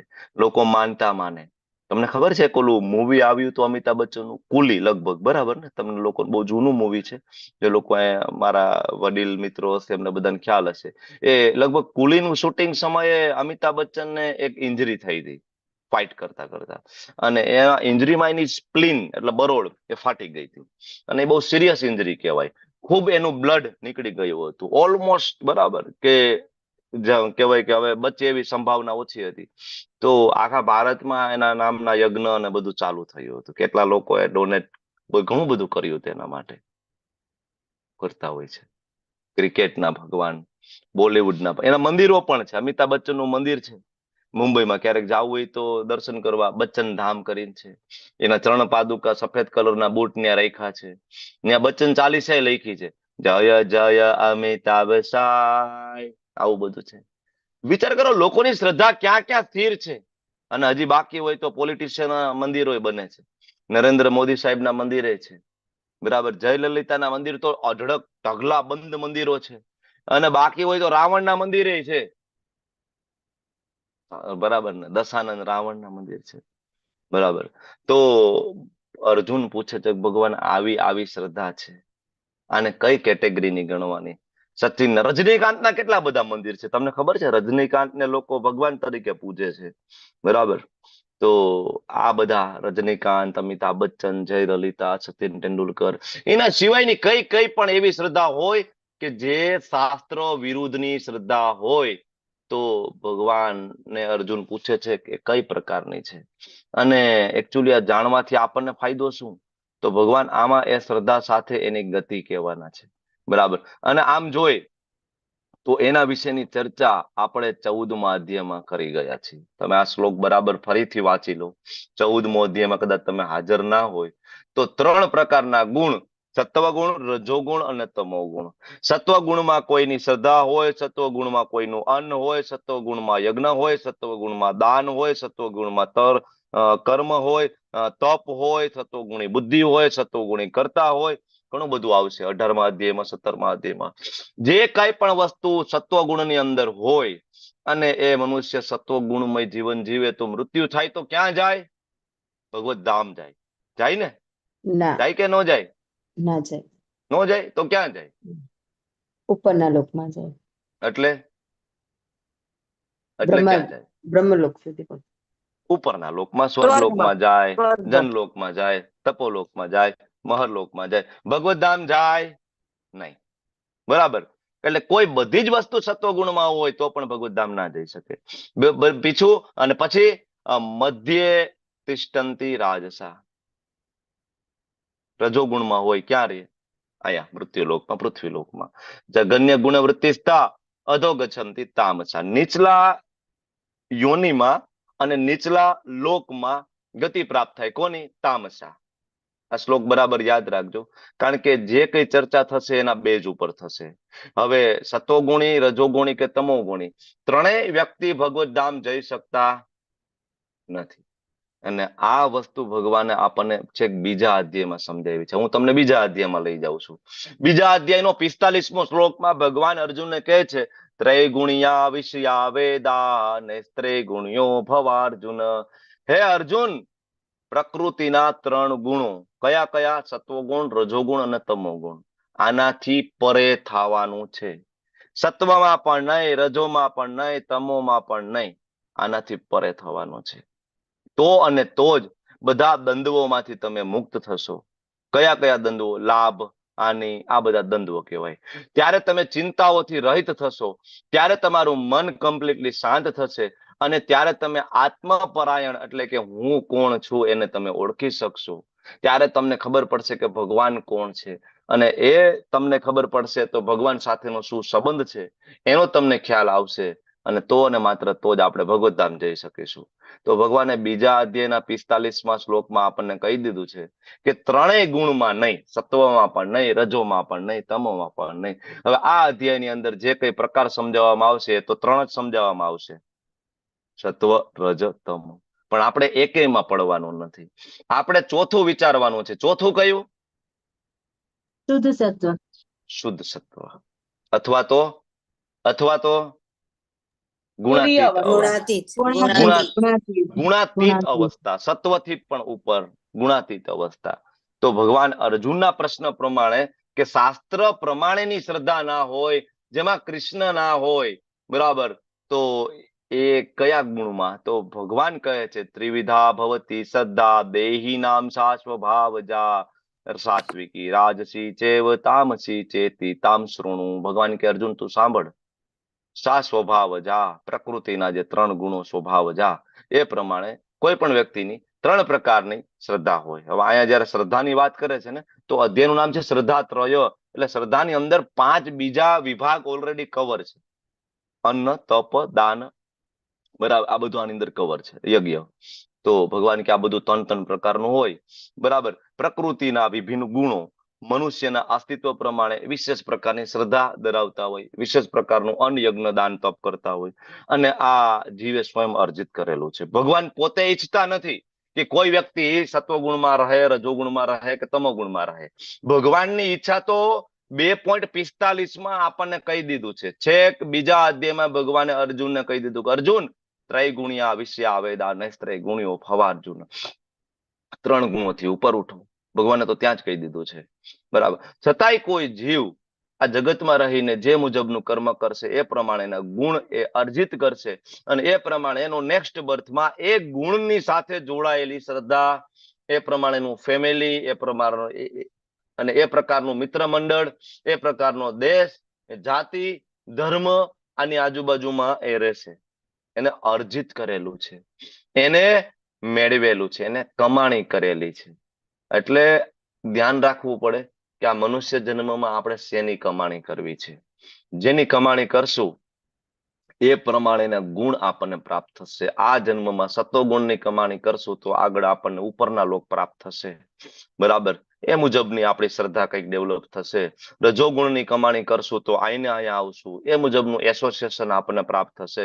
તમોગુણની આપણે કમાણી કરીશું તો આપણે તમોગુણ નીચલી યોનિમાં પ્રાપ્ત થશે, એ મુજબનું આપણને એસોસિએશન પ્રાપ્ત થશે. ભગવાન આ સમજાવે છે. તો શ્રદ્ધા 3 પ્રકારની, જેમાં ભગવાન કહે છે કે સત્વગુણી મનુષ્યો દેવી દેવતાઓની પૂજા અર્ચના કરે છે. શું કામ આ બધું જાણવું જોઈએ? આપણને પ્રશ્ન થાય. બરાબર, એનું કારણ એક છે કે મુદ્દો બહુ સેન્સિટિવ છે. આ જે મુદ્દો છે કેવો છે? સેન્સિટિવ છે. જો કોઈની શ્રદ્ધા વિશે તમે આંગળી ચીંધો ને તો એને તરત લાગી આવે. તમે તો ભગવદ્ ગીતા સાંભળવા માટે આવો છો એટલે હું તમને કહી શકું, પણ જે લોકોએ ભગવદ્ ગીતા વાંચી નથી, સાંભળી નથી, એને તમે એમ કહો કે ભાઈ તમે આ દેવીની પૂજા કરો છો, તમે ખોટું કરો છો, તમે સાંઈબાબાની પૂજા કરો છો, ન થાય, શાસ્ત્ર પ્રમાણે નથી, લાગી આવે. તમે કોણ અમને કહેવા વાળા? અમારી માનતા પૂરી થાય છે, અમારી શ્રદ્ધા છે, અમારા બાપદાદાથી અમે કરતા આવીએ છીએ. તમે કોણ અમારા ઘરમાં દખલગીરી દેવા વાળા? બહુ સેન્સિટિવ મુદ્દો છે. બરાબર, કોઈક વ્યક્તિ ક્યાંક ખાતા પીતા હોય ને તમે એમ કહેશો કે આ ના ખવાય, તે ના ખવાય, બહારનું ના જમાય, હોટલનું વાળાનું ના જમાય. બરાબર, કેવા કેવા હાથે કેવી ચેતના સાથે બનાવ્યું હોય, તમે કહેશો તો તું તારું કરને ભાઈ. બરાબર, તરત આપણને કહેશે. તો આજકાલના લોકો, કળિયુગના જીવો છે, એ બહુ સેન્સિટિવ છે. બરાબર, કોઈ સલાહ આપવા આવશે નહીં આજે આપણને. આજે લોકો દારૂ પીતા હોય ને, બરાબર, એની ઘરે જઈને આપણે એમ નહીં કે ભાઈ જો આ આલ્કોહોલ લેવું છે ને ખરાબ વસ્તુ છે, ના લેવાય. કારણ ખબર છે કે આને સલાહ દેવાય નહીં, આ આપણને સામું ચોપડી દેશે. તું તારું કામ કરને ભાઈ, અમારા ઘરમાં શું દખલગીરી કરવા આવે છો? તારા પૈસાનો પીવું છું એમ કહેશે તરત જ. તો આજકાલના લોકો બહુ સેન્સિટિવ છે. બરાબર, તો કોણ સલાહ આપશે આપણને? આપણને કોઈ સલાહ દેવા આવશે નહીં. અને આપણે સમાજમાં જોઈ પણ રહ્યા છીએ કે લોકો આડા અવડા માર્ગે હોય તો પણ સમાજના લોકો ભેગા થઈને કઈ એને સલાહ નથી આપતા કે ભાઈ આમ કરવું જોઈએ, તેમ કરવું જોઈએ. ઉલટાના પાછળથી હસતા હોય છે, ઉલટાના પાછળથી ખુશ થતા હોય છે. જોયું કે પેલાનો છોકરો, બાપાનું તો બહુ મોટું નામ છે સમાજની અંદર, જોયું એનો છોકરો તો બુટલેગર નીકળો, એનો છોકરો તો દારૂડિયો છે. ઉલટાનો સમાજ પાછળથી આનંદ લેશે, સલાહ આપવા નહીં આવે આપણને, કારણ કે આપણે બહુ સેન્સિટિવ થઈ ગયા છીએ. તો હવે નાના હતા ત્યારે તો આપણને આપણા અવગુણો દેખાતા અને આપણે પ્રોબ્લેમ આપણો એક્સેપ્ટ થતો અને સ્કૂલમાં આપણા ટીચર આપણને તરત સોટી મારતા. આજકાલ તો ઈ ચલણ નીકળી ગયું છે. હવે તો સ્કૂલમાં મારતાય નથી. આપણા વખતે તો મારતા, ધોકાવતા, અને આપણે ઘરે આવીને પાછા કેતા નહીં, ને ઘરે આવીને કેતા કે ટીચરે માર્યું, ઘરે પાછા બીજી વાર મારતા. બરાબર, બીજી વાર, બીજી સર્વિસ ઘરે થાય, પેલી સર્વિસ બરાબર સ્કૂલમાં થઈ જાય. હવે એવું નથી. હવે તો સ્કૂલમાં બરાબર જો બરાબર કોઈ ટીચર મારે તો બાળક ઘરે આવીને કે ટીચર તરત બરાબર એથી માતા પિતા તરત ટીચરને ફોન કરી દે, તમારાથી હાથ કેમ ઉપાડાય? બરાબર, જો કે સમય પ્રમાણે જે કઈ છે જરૂરી, કારણ કે આજકાલ બરાબર ટીચરની ચેતના બરાબર એમાંય ઘણી વાર શંકા હોય છે. એટલા માટે તો કહેવાનો મતલબ એ છે કે આપણને કોઈ સલાહ આપવા વાળું છે નહીં. કોણ સલાહ આપશે? સલાહ આપશે આપણને શાસ્ત્ર. શાસ્ત્ર આપણી માં છે, શાસ્ત્ર આપણી માં છે. એટલા માટે વેદ છે એ આપણી માં છે. વેદને માં તરીકે ઓળખવામાં આવે છે. ધર્મશાસ્ત્ર આપણા મિત્ર છે. ધર્મશાસ્ત્ર આપણને મિત્રની જેમ સલાહ આપે છે, આમ કરવું જોઈએ, આમ ના કરવું જોઈએ, આમ કરવું જોઈએ, આમ ના કરવું જોઈએ. વેદ છે એ માની જેમ સલાહ આપે છે, નહીં આ ખોટું છે, આમ ના કરવું જોઈએ. વેદ માની જેમ સલાહ આપે છે. બરાબર, કાન ખેંચે છે. ધર્મશાસ્ત્ર છે બરાબર મિત્રની જેમ સલાહ આપે છે. અને પુરાણો જે છે એ પ્રેમીની જેમ સલાહ આપે છે, કારણ કે પુરાણોની અંદર સ્ટોરી છે, બરાબર, કથા છે. પુરાણમાં સાચો ઇતિહાસ છે. એટલે પુરાણો આપણને પ્રેમીની જેમ સલાહ આપે છે. બરાબર, બહુ પ્રેમપૂર્વક પુરાણ આપણને સમજાવે છે. તો આ શાસ્ત્ર વિધિ ઉત્સૃજ્ય, જો શાસ્ત્રને આપણે ફોલો નહીં કરીએ તો ભગવાન કહે છે કે તો પછી શ્રદ્ધા સત્વગુણી હોય દેવી દેવતાઓની પૂજા કરે, રજોગુણી હોય અસુરોની પૂજા કરે, તમોગુણી ભૂત પ્રેતની પૂજા કરે. ભગવાન વારંવાર અત્યાર સુધી કહી ચુક્યા છે કે અનન્ય ભક્તિ ભગવાન આપણને કહે છે કરો. ભગવાન દેવ દેવતાઓની પૂજાને નકારે છે જેમ સ્વયં પ્રગટ થાય છે ત્યારે જ. ઇન્દ્રની પૂજા ભગવાને બંધ કરાવી હતી, તમને યાદ તો છે ને? ઇન્દ્રના માટે યજ્ઞ કરતા હતા વ્રજવાસીઓ. ભગવાને કીધું ભાઈ ઇન્દ્રને તો ફરજ છે ભાઈ વરસાદ આપવો, બરાબર, નંદ બાબા અને બધા જે ગોપાલો છે, ગોપબાળો, બરાબર, ગોપાલો એ કે છે કે ભાઈ ઇન્દ્ર આપણને પાણી આપે છે અને એના થકી આપણી ગાયો બધી ઘાસ ખાય છે અને આપણે આપણું ગોપાલન કરી શકીએ. ભગવાન કે પડે ઇન્દ્ર તો એનું કામ કરે છે, ડ્યુટી છે, બરાબર. ભગવાન સમજાવે છે, ભગવાન દેવી દેવતાઓની પૂજા અર્ચના બંધ કરાવે છે. મને શાસ્ત્રમાં પણ લખ્યું છે દેવી દેવતાઓની પૂજા ભગવાનને આધીન થઈ શકે, સ્વતંત્ર ના થઈ શકે, બરાબર. કોઈ વ્યક્તિ, એક ઉદાહરણ આપું, કોઈ વ્યક્તિ એના ગામના ધારાસભ્યને સર્વોપરી માની લે તો કે નહીં, મારા ગામના ધારાસભ્ય ભાઈ બધું આવી ગયું એમાં, એ કે એટલું જ થાય, તો આ મૂર્ખામી છે, બરાબર. ધારાસભ્યની ઉપર MP હોય, બરાબર, MP ની ઉપર મિનિસ્ટર હોય, મિનિસ્ટરની ઉપર CM હોય, ચીફ મિનિસ્ટર હોય, બરાબર. ચીફ મિનિસ્ટરની ઉપર પણ ગવર્મેન્ટની કેબિનેટ મિનિસ્ટ્રી બોડી હોય આખી, બરાબર, સેન્ટ્રલમાંથી, અને એના ઉપર પ્રાઇમ મિનિસ્ટર હોય, બરાબર. અને એના ડિસિઝનમાં ઇન્ટરફિયર પ્રેસિડેન્ટ કરી શકે છે, બરાબર. તો આ સર્વોચ્ચ પદ છે, તો કોઈ વ્યક્તિ આ જાણે તો એને બુદ્ધિશાળી કહેવાય ને. એમ ભગવાન અહીં સમજાવે છે કે દેવી દેવતાઓની પૂજા સત્વગુણી. હવે કોઈ વ્યક્તિ દેવી દેવતાઓની પૂજા કરે તો ક્યાં જશે? ક્યાં જશે? ભગવત ધામ જશે ને, ગોલોક ધામ જશે. ગોલોકમાં નહીં જાય, મુક્તિ પ્રાપ્ત નહીં થાય, મોક્ષ નહીં મળે એને, તો આખી જિંદગી કોઈ કુળદેવીની પૂજા અર્ચના કરશે, એના માટે યજ્ઞ કરશે, નવચંડી યજ્ઞ કરશે, ખૂબ નવરાત્રીના ઉપાસના કરશે, તો એને ભગવત ધામ નહીં મળે? મળે. કેટલું ક્લેરિટી છે ભગવદ ગીતાની અંદર, બરાબર ને, ક્લિયર. તમને લોકોને કદાચ ખોટું લાગે જે નવા પાર્ટિસિપન્ટ હોય, મેં કીધું એમ સેન્સિટિવ મુદ્દો છે, પણ ભગવાન કહે છે એટલે બોલવું પડશે, બરાબર. કારણ કે દેવી દેવતાઓની પૂજા છે ભગવાનને આધીન થાય, બરાબર. ભાગવતમની અંદર એક ઉદાહરણ આપ્યું છે, વૃક્ષના મૂળમાં પાણી રેડવું જોઈએ. પાંદડે પાંદડે પાણી રેડવું એ મૂર્ખામી છે. મૂળમાં પાણી રેડો તો બધે પાણી પહોંચી જાય છે. એવી રીતના જ્યારે તમે ભગવાન વિષ્ણુ, ભગવાન કૃષ્ણ, નારાયણ, રામની જ્યારે પૂજા અર્ચના કરવામાં આવે છે તો બધા જ દેવી દેવતાઓ એનાથી પ્રસન્ન થાય છે, કારણ કે દેવી દેવતાઓ ભગવાનના અધિકારી છે. શ્રીમદ ભાગવતમ સ્કંદ બીજામાં આપેલું છે, બરાબર. તો જ્યારે કૃષ્ણને પ્રસન્ન કરવામાં આવે તો દેવી દેવતાઓ આપોઆપ પ્રસન્ન થાય, બરાબર ને. સિમ્પલ વસ્તુ છે ને. આ કલ્પતરુ પ્રભુ છે, એમના પિતાજી સાથે મારી ઘરે આવ્યા હોય, બરાબર, અને એમના પિતાજીને ખૂબ માન સન્માન આપું તો કલ્પતરુ પ્રભુ છે એ ખુશ થાય કે એને દુઃખ લાગે કે મારી પૂજા ના કરી, મારા પિતાજીને તો ઉચ્ચ આસન ઉપર બેસાડ્યા, બરાબર, તો ખુશ થાય કે દુઃખી થશે? આપણા પિતાજીની પૂજા અર્ચના આપણી સામે થાય તો ખુશ થાય, પ્રસન્ન થાય ને, પ્રસન્ન થાય ને. આપણે ખરેખર જે બુદ્ધિશાળી વ્યક્તિ છે પ્રસન્ન થશે ને. તો દેવતાઓ બુદ્ધિશાળી છે, દેવતાઓ ભગવાનના ભક્ત છે, ત્યારે તો એને પદ પોઝિશન મળી છે ને. ઇન્દ્ર આદિ દેવતાઓને પદ પોઝિશન ક્યારે મળે છે? ભગવાન એને સિલેક્ટ કરે છે. તો કોઈ એવા તો નથી બુદ્ધિ વગરના લોકોને ઉપર ભગવાન બેસાડવાના છે. એ બુદ્ધિશાળી છે, એને ખબર છે એ બધા વૈષ્ણવ છે, બરાબર. તો એ પ્રસન્ન થાય છે. એટલે દેવી દેવતાઓની પૂજા સત્વગુણી લોકો કરતા હોય તો, બરાબર, એ બહુમાં બહુ તો સ્વર્ગલોક સુધી જઈ શકે છે. રજોગુણી મનુષ્ય અસુરોની પૂજા કરે. આપણે એમ થાય કે અસુરની પૂજા કોણ કરે? તો અસુર એટલે આપણે ગઈકાલે વાત કરી કે અસુર એટલે એવું ને માથે બે શિંગડા હોય. અસુર એટલે એ બધા જ કે જે શાસ્ત્ર પ્રમાણે ચાલતા નથી અને એની કોઈ પૂજા અર્ચના કરે. કેટલા એવા ગુરુ અને બાબા, ઢોંગી બાબા સમાજની અંદર ફરી રહ્યા છે જે પોતાની જાતને ભગવાન કહેવડાવે છે, અને ઘણા બધા લોકો આની પૂજા અર્ચના કરે છે. ઘણા એવા લોકો ગુરુ છે જેમ કે છે ભગવાનની પૂજા કરવાની જરૂર નથી, કૃષ્ણની પૂજા કરવાની જરૂર નથી, રામ કૃષ્ણની પૂજા કરવાની જરૂર નથી, અમારો ફોટો રાખો ઘરે. અને કેટલાય મૂર્ખાઓ છે ખરી, ઘરે ખાલી ગુરુનો જ ફોટો રાખે, એની પૂજા અર્ચના કરે. આ આસુરી પૂજા છે, કારણ કે એના ગુરુ જે છે એ જ અસુર છે. કારણ કે જે કૃષ્ણ ભક્ત નથી એ ગુરુ બની નથી શકતો. પદ્મ પુરાણની અંદર શ્લોક છે. જો વૈષ્ણવ નથી, જે પરંપરામાં નથી, બરાબર, એ ક્યારેય બરાબર નથી બની. કીબા વિપ્ર કીબા અને આશી શુદ્ર કે નહીં, એ કૃષ્ણ તત્વ વેતા છે ગુરુ હોય. જે કૃષ્ણ તત્વ વેતા છે એ ગુરુ બની શકે છે. હવે જે રામ કૃષ્ણને નકારે પોતાની જાતને ગુરુ કેવડાવે એ અસુર છે. અને આવી જો પૂજા અર્ચના થતી હોય તો એને કહેવાય આસુરી પૂજા. રજોગુણી લોકો આવી પૂજા કરતા હોય છે, બરાબર. બીજું મેં તમને હમણાં કીધું એમ કે કોઈ ક્રિકેટરની પૂજા કરે છે, કોઈ હોલીવુડ વાળા, બોલીવુડ વાળા. જો આ પૂજા કરી એટલે એવું નહીં કે આમ દીવા બત્તી કરીએ એ જ પૂજા છે. પૂજા કરવી એટલે એક ઇન્ટરનલ કોન્શિયસનેસ છે.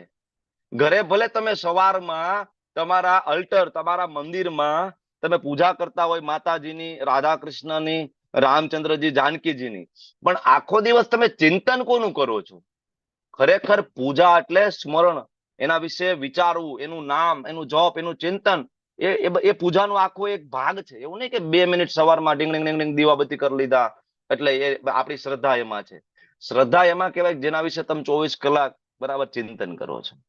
તો આપણે તો 24 કલાક હોલીવુડ વાળા, ટીવી સિરિયલ વાળા, એના વિશેની ચર્ચાઓ ચાલી રહી છે ને. એટલે આમ જોઈએ તો આપણે આપણી શ્રદ્ધાના વિષયો એ બધા છે. તો આ આસુરી પૂજા છે આપણી. અને તમોગુણી લોકો ભૂત પ્રેતને પૂજે છે. ગુજરાતની અંદર કેટલી બધી જગ્યાએ ભૂતળા દાદા, મામાદેવ, આમાં શ્રદ્ધા હોય છે. બરાબર ને? મામાદેવ એટલે છે ને, ચુડેલ માતા. એક જગ્યાએ અમે ગયા હતા, ત્યાં મંદિર હતું, ચુડેલ માતાનું મંદિર હતું. બરાબર. ગુજરાતની અંદર એક બહુ પવિત્ર ધામ છે, એની પાછળ ભૂતળા દાદાનું મંદિર છે, પવિત્ર ધામ છે. બરાબર. એના જે હું નામ નથી લેતો, નહીતર પાછું કોન્ટ્રોવર્સી થઈ જાય, કારણ કે લાઈવ ચાલે છે. બરાબર. પવિત્ર ધામ છે અને ધામની પાછળ ભૂતળા દાદાનું મંદિર છે, ભૂતનું મંદિર એને બનાવ્યું છે. અને એ ન્યાના જે પૂજારી સંત મહંતની શ્રદ્ધા એના મંદિર કરતા ભૂતળા દાદામાં વધારે છે. બરાબર. તો આવું ચાલે છે. ભૂત પ્રેતની પૂજા. ભગવાન કહે છે સત્વગુણી, રજોગુણી, તમોગુણી. શ્રદ્ધા તો આ લોકોને છે, મરી મીટવા માટે તૈયાર છે. ઘણા બધા ગ્રામ દેવતાઓની પૂજા કરતા હોય, ઘણા બધા સુરાપુરાની પૂજા કરતા હોય છે. ગુજરાતની અંદર અત્યારે બહુ ફેમસ છે. લોકો દોડી દોડીને જાય છે, ઢગલા બંધ. જેની ગાડી પાછળ જોવો ત્યાં લખેલું હોય છે પાછળ સુરાપુરા ધામ ફલાણા ઢીકણા. બરાબર. તો જાય છે લોકો દોડી દોડીને, અમારી માનતા પૂરી થાય, અમારી માનતા પૂરી થાય. કેમ ભાઈ? ઘરના કુળદેવીમાં શ્રદ્ધા નથી? તમારા બાપ દાદા જે પરાપૂર્વથી જે દેવીની પૂજા કરતા હતા, શું લાગે છે કે દેવીમાં શક્તિ નથી? કેમ ભાઈ? આપણા બાપ દાદા રામકૃષ્ણની પૂજા અર્ચના કરતા. દરેક ગામડાની અંદર રામચંદ્રજીનો ચોરો છે. બરાબર. શિવજી બિરાજમાન છે, રામ દરબાર છે, રાધા કૃષ્ણ છે. શું લાગે છે શક્તિમાન નથી કે તમને નહીં આપી શકે? બરાબર. તો આપણી શ્રદ્ધા ક્યાં સ્થિર થયેલી છે? ને આપણા શ્રદ્ધાના વિષયો, ખાસ તો ભૌતિક લોકોના શ્રદ્ધાના વિષયો તો ત્યાં સ્થિર થઈ ગયા, માનતા પૂરી થાય. ઘરની કુળદેવી જો 3 મહિનામાં માનતા પૂરી ના કરે ને, તો બાજુવાળો એમ કે ભાઈ આ જગ્યાએ જા. હા હાલો, આપણા કુળદેવીને મૂકો પડતા. બરાબર. હા ક્યાં જવાનું? હાલો ફલાણા ઢીકણા. બરાબર. કોઈ આપણે જ કોઈ એમ કે ને કે દરગાહમાં ચાદર ચડાવવાથી માનતા પૂરી થશે, એટલે આપણે માથે ચાદર લઈને આપણે જવા તૈયાર છીએ. મૂર્ખાઓ જાય પણ છે મુર્દાઓની પૂજા કરવા માટે. ભગવદ ગીતા બહુ પ્રેક્ટિકલ છે. ભગવદ ગીતા આપણે અરીસો બતાવે છે કે આપણે ક્યાં છીએ. બરાબર. એટલે ભગવાન સ્વયં કહે છે કે આવા ભૂતડાઓની પૂજા કરવા વાળા લોકો છે, અસુરોની પૂજા કરવા વાળા લોકો છે, દેવને. 3 જે પૂજા છે શાસ્ત્ર પ્રમાણે નથી. આ 3 શાસ્ત્રની વિરુદ્ધનો પ્રશ્ન હતો ને અર્જુનનો. બરાબર. શાસ્ત્ર પ્રમાણેની પૂજા જે હોય ને, ભગવાને આગળ આપી દીધી છે. મન મના ભવ મદ ભક્તો મધ્યાજી મામ નમસ્કુરુ મત પરતરમ ન અન્યત કિંચિદસ્તિ ધનંજય. સૌથી ઉપર અર્જુન સાધુ છે, અર્જુન ઋષિ છે, સંત છે, અને અર્જુને પણ એ પ્રતિપાદિત કર્યું છે પરમ બ્રહ્મ પરમ ધામમ. બરાબર. કે પરમ બ્રહ્મ ભગવાન છે, એની પૂજા થાય. નારદ, અસિત, દેવલ, વ્યાસ, આવા બધા ઋષિ મુનિઓ, 12 મહાજન, સ્વયં ભગવાન શિવ. આરાધનામ સર્વેશામ વિષ્ણુ આરાધના પરમ. શિવજીએ કીધું છે કે કોની આરાધના કરવી જોઈએ, કોની પૂજા કરવી જોઈએ. શિવજી પોતે કે છે આરાધના નામ સર્વેશામ વિષ્ણુ આરાધના પરમ. શિવજીએ કીધું છે. છતાંય જો આપણી ક્યાંક ને ક્યાંક શ્રદ્ધા સ્થિર હોય તો સત્વમાં, રજોમાં, તમોમાં, અને એમાં હંમેશા પતન, 100% પતન છે. તો આપણે શ્રદ્ધા ક્યાં સ્થિર હોવી જોઈએ? શુદ્ધ સત્વ, ગુણાતીત અવસ્થા. અને ગુણાતીત અવસ્થામાં વ્યક્તિ છે એ રાધા કૃષ્ણની પૂજા કરે છે. વેદની અંદર મુખ્ય 3 ભાગ છે, જ્ઞાનકાંડ, કર્મકાંડ અને ઉપાસના કાંડ. બરાબર. એની અંદર વેદની અંદર પણ બધી પ્રકારની પૂજાનો ઉલ્લેખ છે. એટલે તો લોકો ડાયવર્ટ થાય. મોટા મોટા ભૂદેવો, મોટા મોટા બ્રાહ્મણો શું કામ ડાયવર્ટેડ છે? બરાબર. કારણ કે ખાલી વેદ વાંચે છે. બરાબર. કોઈ અધિકૃત ગુરુના શરણમાં જઈને સમજવાની કોશિશ નથી કરતા. વેદનો સાર પકડી નથી શકતા. વેદનો સાર શું છે? બોલો, વેદનો સાર શું છે? નિચોડ. सब वेदों का सार है गीता. હજી થોડું ક્લેરિફાઈ કરો. ભગવાન શ્રી ભગવાન કૃષ્ણ શ્રી કૃષ્ણને જાણવા. સમજવાનું. શ્લોક જ બોલો. વેદેસ્ત સર્વેષુ વેદેસ્ત સર્વેર અહમ એવ વેદ્યો. વેદાંત 15.15 કોઈ ભગવદ ગીતા બરાબર વાંચી લે ને તો એને ખબર પડી જાય કે વેદનો સાર શું છે. કેટલા કેટલા પ્રકાંડ જ્ઞાનીઓ, પ્રકાંડ ભૂદેવો બરાબર ડાયવર્ટેડ છે, એને ખબર નથી કોની પૂજા કરવી જોઈએ. બરાબર, કારણ કે વેદની અંદર ઇન્દ્રની પૂજા અર્ચના યજ્ઞ વિશે પણ છે, શિવજીની પૂજા અર્ચના વિશે ને પણ છે, અને એમાં તો ભૈરવની પૂજા અર્ચના વિશે પણ છે. ત્યાં પંચદેવની વિધિ પણ છે, એની પ્રાણ પ્રતિષ્ઠા પણ છે, દુર્ગા દેવીની પૂજા અર્ચના વિશે પણ છે. કારણ કે વેદ છે એ દરેક પ્રકારના લોકોને ટાર્ગેટ કરે છે. એવું નથી કે વેદ છે એ ખાલી સત્વગુણીને ટાર્ગેટ કરે છે. વેદ છે તમોગુણી, રજોગુણી, સત્વગુણી અને શુદ્ધ સત્વમાં રહેલા લોકોને ટાર્ગેટ કરે છે. કારણ કે વેદ માં છે, અને માં માટે બધા બાળકો સરખા છે, અને એટલા માટે માં છે બધા બાળકોને પીરસે છે. અને માની ઈચ્છા છે કે અલ્ટિમેટલી જે વેદનો ઉપાસના કાંડ છે ત્યાં આપણે પહોંચીએ. તો ઘણા બધા જ્ઞાનકાંડમાં ફસાઈ જાય, ઘણા બધા કર્મકાંડમાં ફસાઈ જાય, પણ એ વેદનો ઉપાસના કાંડ સુધી ના પહોંચી શકે. ઉપાસના કાંડમાં પહોંચે તો ખબર પડે કે ત્યાં રાધા કૃષ્ણની સેવા છે, ત્યાં માત્ર વિષ્ણુની સેવા છે. બરાબર, એટલે બ્રાહ્મણ એને કહેવાય કે જે વિષ્ણુ ઉપાસકો હોય. કારણ કે બ્રાહ્મણ એને કહેવાય કે જે સત્વગુણમાં હોય. આગળ આવશે આવતીકાલના અધ્યાયની અંદર, સમો દમસ તપસ ઓચમ શાંતિ માર્જવ. બરાબર, બ્રાહ્મણના ગુણ આવશે કે જે સત્વગુણમાં જે વ્યક્તિ થતું એને બ્રાહ્મણ કહેવાય. એવું નહીં કે બ્રાહ્મણની ઘરે જન્મ થાય તો બ્રાહ્મણ નહીં. જે બ્રાહ્મણની ક્વોલિટી સર્જી કરે, અને એમાં સૌથી ઇમ્પોર્ટન્ટ ક્વોલિટી છે બ્રહ્મ જાનાતિ ઇતિ બ્રાહ્મણ, કે જે બ્રહ્મ એટલે કે પરમ બ્રહ્મ. પરમ બ્રહ્મ એટલે ભગવાન કૃષ્ણ, કે જે કૃષ્ણને જાણે, જે વિષ્ણુને જાણે, જે રામને જાણે, એને બ્રાહ્મણ કહેવાય છે. બરાબર, તો જે સાચો બ્રાહ્મણ જે છે કોની પૂજા અર્ચના કરશે? સાચો બ્રાહ્મણ છે વૈષ્ણવ છે, રામની પૂજા કરશે, કૃષ્ણની પૂજા કરશે, લક્ષ્મી નારાયણની પૂજા કરશે. બરાબર, તો શુદ્ધ સત્વ માં ભગવાન કૃષ્ણની સેવા. બરાબર, તો હવે આગળ પણ 9મા અધ્યાયમાં ભગવાને આ જ ક્લેરિટી આપી છે. યાંતિ દેવવ્રતા દેવાન. ઘણા બધા કહે છે ને યતો તત્ બરાબર, યતો મત તતો પથ. ઘણા બધા કીધું છે ના ના ભાઈ બધું સરખું જ હોય ભાઈ, એવો કોઈ ભેદભાવ ના હોય. બરાબર, જેની પૂજા અર્ચના કરો સરવાળે બધું સરખું જ છે, એવો કોઈ ભેદભાવ હોય નહીં. તમે દેવી દેવતાઓની પૂજા કરો, હનુમાનજી મહારાજની પૂજા કરો, મામા દેવની પૂજા કરો, સાંઈ બાબાની પૂજા કરો, શિવજીની પૂજા કરો, રામની પૂજા કરો, કૃષ્ણની પૂજા, બધું સરવાળે એક જ છે. આવું જે સ્ટેટમેન્ટ આપે છે મૂર્ખ છે. સરવાળે બધું એક નથી. 9.25મો શ્લોક ભગવાન બહુ જ ક્લિયરલી કહે છે, યાંતિ દેવવ્રતા દેવાન. દેવી દેવતાઓની પૂજા કરશે દેવાન સ્વર્ગલોકમાં જશે. પિતૃની યાંતિ પિતૃવ્રતા. પિતૃઓની જે પૂજા કરશે પિતૃલોકની અંદર જશે. બરાબર, ભૂતાની યાંતિ ભૂતેજ્યા. જે ભૂત્યા જે લોકોની પૂજા કરશે, પ્રેતની આત્માઓની, સુરાપુરાની પૂજા અર્ચનામાં જે ડૂબેલા છે, તો ભૂતેજ્યા એના લોકમાં જશે, પ્રેત લોકની અંદર જશે. 14 લોકમાં પ્રેત લોક પણ છે. બરાબર, અને કૃષ્ણની કોઈ પૂજા કરશે, યાંતિ મધ્યા જીનો અપી મામ. મત ભગવાન કહે છે મારી તો મને પ્રાપ્ત કરશે. બધા રસ્તા વૃંદાવન જાતા નથી. વૃંદાવન જવા માટે વૃંદાવનની ટ્રેન પકડવી પડે. બરાબર ને, રાજકોટ થી તમે સોમનાથની ટ્રેન પકડો તો ઈ તમને વૃંદાવન તો નહીં પહોંચાડે ને. બરાબર, તમારે વૃંદાવનની ટિકિટ લેવી પડશે, અને એ તો તમને વૃંદાવન પહોંચાડશે. યતો ત બરાબર, યતો મત તત્વ પત. એવું નથી કે ભાઈ બધા એની પૂજા કરો બધું સરખું જ છે. આજકાલ આ વાત કોઈ વ્યાસપીઠ ઉપર બેસીને, લગભગ ઇસ્કોન સિવાય કોઈ કરતું નથી. મેં બહુ જોયું નથી વ્યાસપીઠ ઉપર બેસીને. મોટા મોટા કથાકારે આ બોલવાની હિંમત બહુ દાખવતા નથી, કારણ કે સામે આખો વર્ગ બેઠો છે, એને પ્રસન્ન કરવાનો છે. એટલે વ્યાસપીઠ ઉપર બેઠા જે કથાકાર હોય સામેના વર્ગ મુજબના શબ્દ વાપરે. સામે કોણ બેઠું છે ભાઈ, બરાબર, એ મુજબ નહીં. બરાબર, ભગવાનની સ્તુતિ અને એ મુજબના ભગવાન ને ગ્લોરીફાય કરશે. સ્વામિનારાયણ વર્ગ બેઠો હોય તો ત્યાં ઈ પ્રમાણેની સ્તુતિ ચાલે. બરાબર, સામે સ્વાધ્યાય પરિવાર વાળા બેઠા હોય તો ઈ પ્રમાણે ચાલે. સામે દેવી પૂજકો, દેવી દેવતાઓના ભક્તો બેઠા હોય, કથા સાંભળવાનો વર્ગ એ છે, અથવા યજમાન કોણ છે ભાઈ, સ્પોન્સર કોને કર્યું છે, એ પ્રમાણેની ચર્ચા ચાલશે ને. બરાબર, પણ ઇસ્કોન એક એવી સંસ્થા છે કે જે યથારૂપ, બરાબર, ભગવાન જેમ કહેવા માંગે છે એમ જ કે. એટલા માટે ઘણા લોકોને ખટકે છે, ઘણા મોટા ભાગના ખટકે છે. એમ કેવું હોય તો કહેવાય 90% લોકોને ખટકે છે. આ વિદેશી સંગઠન છે, આ પૈસા ભારતમાંથી બહાર લઈ જાય છે.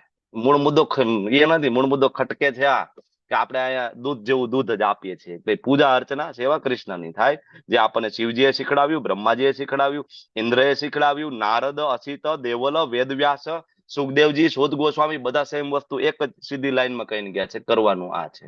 અને આપણે એ કહીએ છીએ એટલે ઘણા બધાને પેટમાં દુખે છે. બરાબર, બહુ પ્રેક્ટિકલ છે. બરાબર, તો આ વાત થઈ ગઈ શ્રદ્ધાની. બીજો મુદ્દો આવે, શું ખાવું જોઈએ. આ બહુ પર્સનલ મેટર થઈ ગઈ ને, શું ખાવું જોઈએ. ઘણા બધા એમ કે ભગવદ ગીતાની અંદર બહુ મોટી મોટી હાઈ લેવલની ફિલોસોફી છે. ના, ભગવદ ગીતામાં કૃષ્ણ એટલા ગ્રાઉન્ડ લેવલ ઉપર જઈને આપણને જ્ઞાન આપે છે કે ઇવન આપણું ડાયટિશિયન ભગવાન બને છે કે શું ખાવું જોઈએ. સત્વગુણી લોકોનો ખોરાક કેવો હોય છે? આયુ, સત્વ, બલ, આરોગ્ય, સુખ, પ્રીતિ, વિવર્ધી. ના, બરાબર, ભગવાન કહે છે સત્વગુણી મનુષ્યને શું, તો કે જે આયુષ્ય વધે.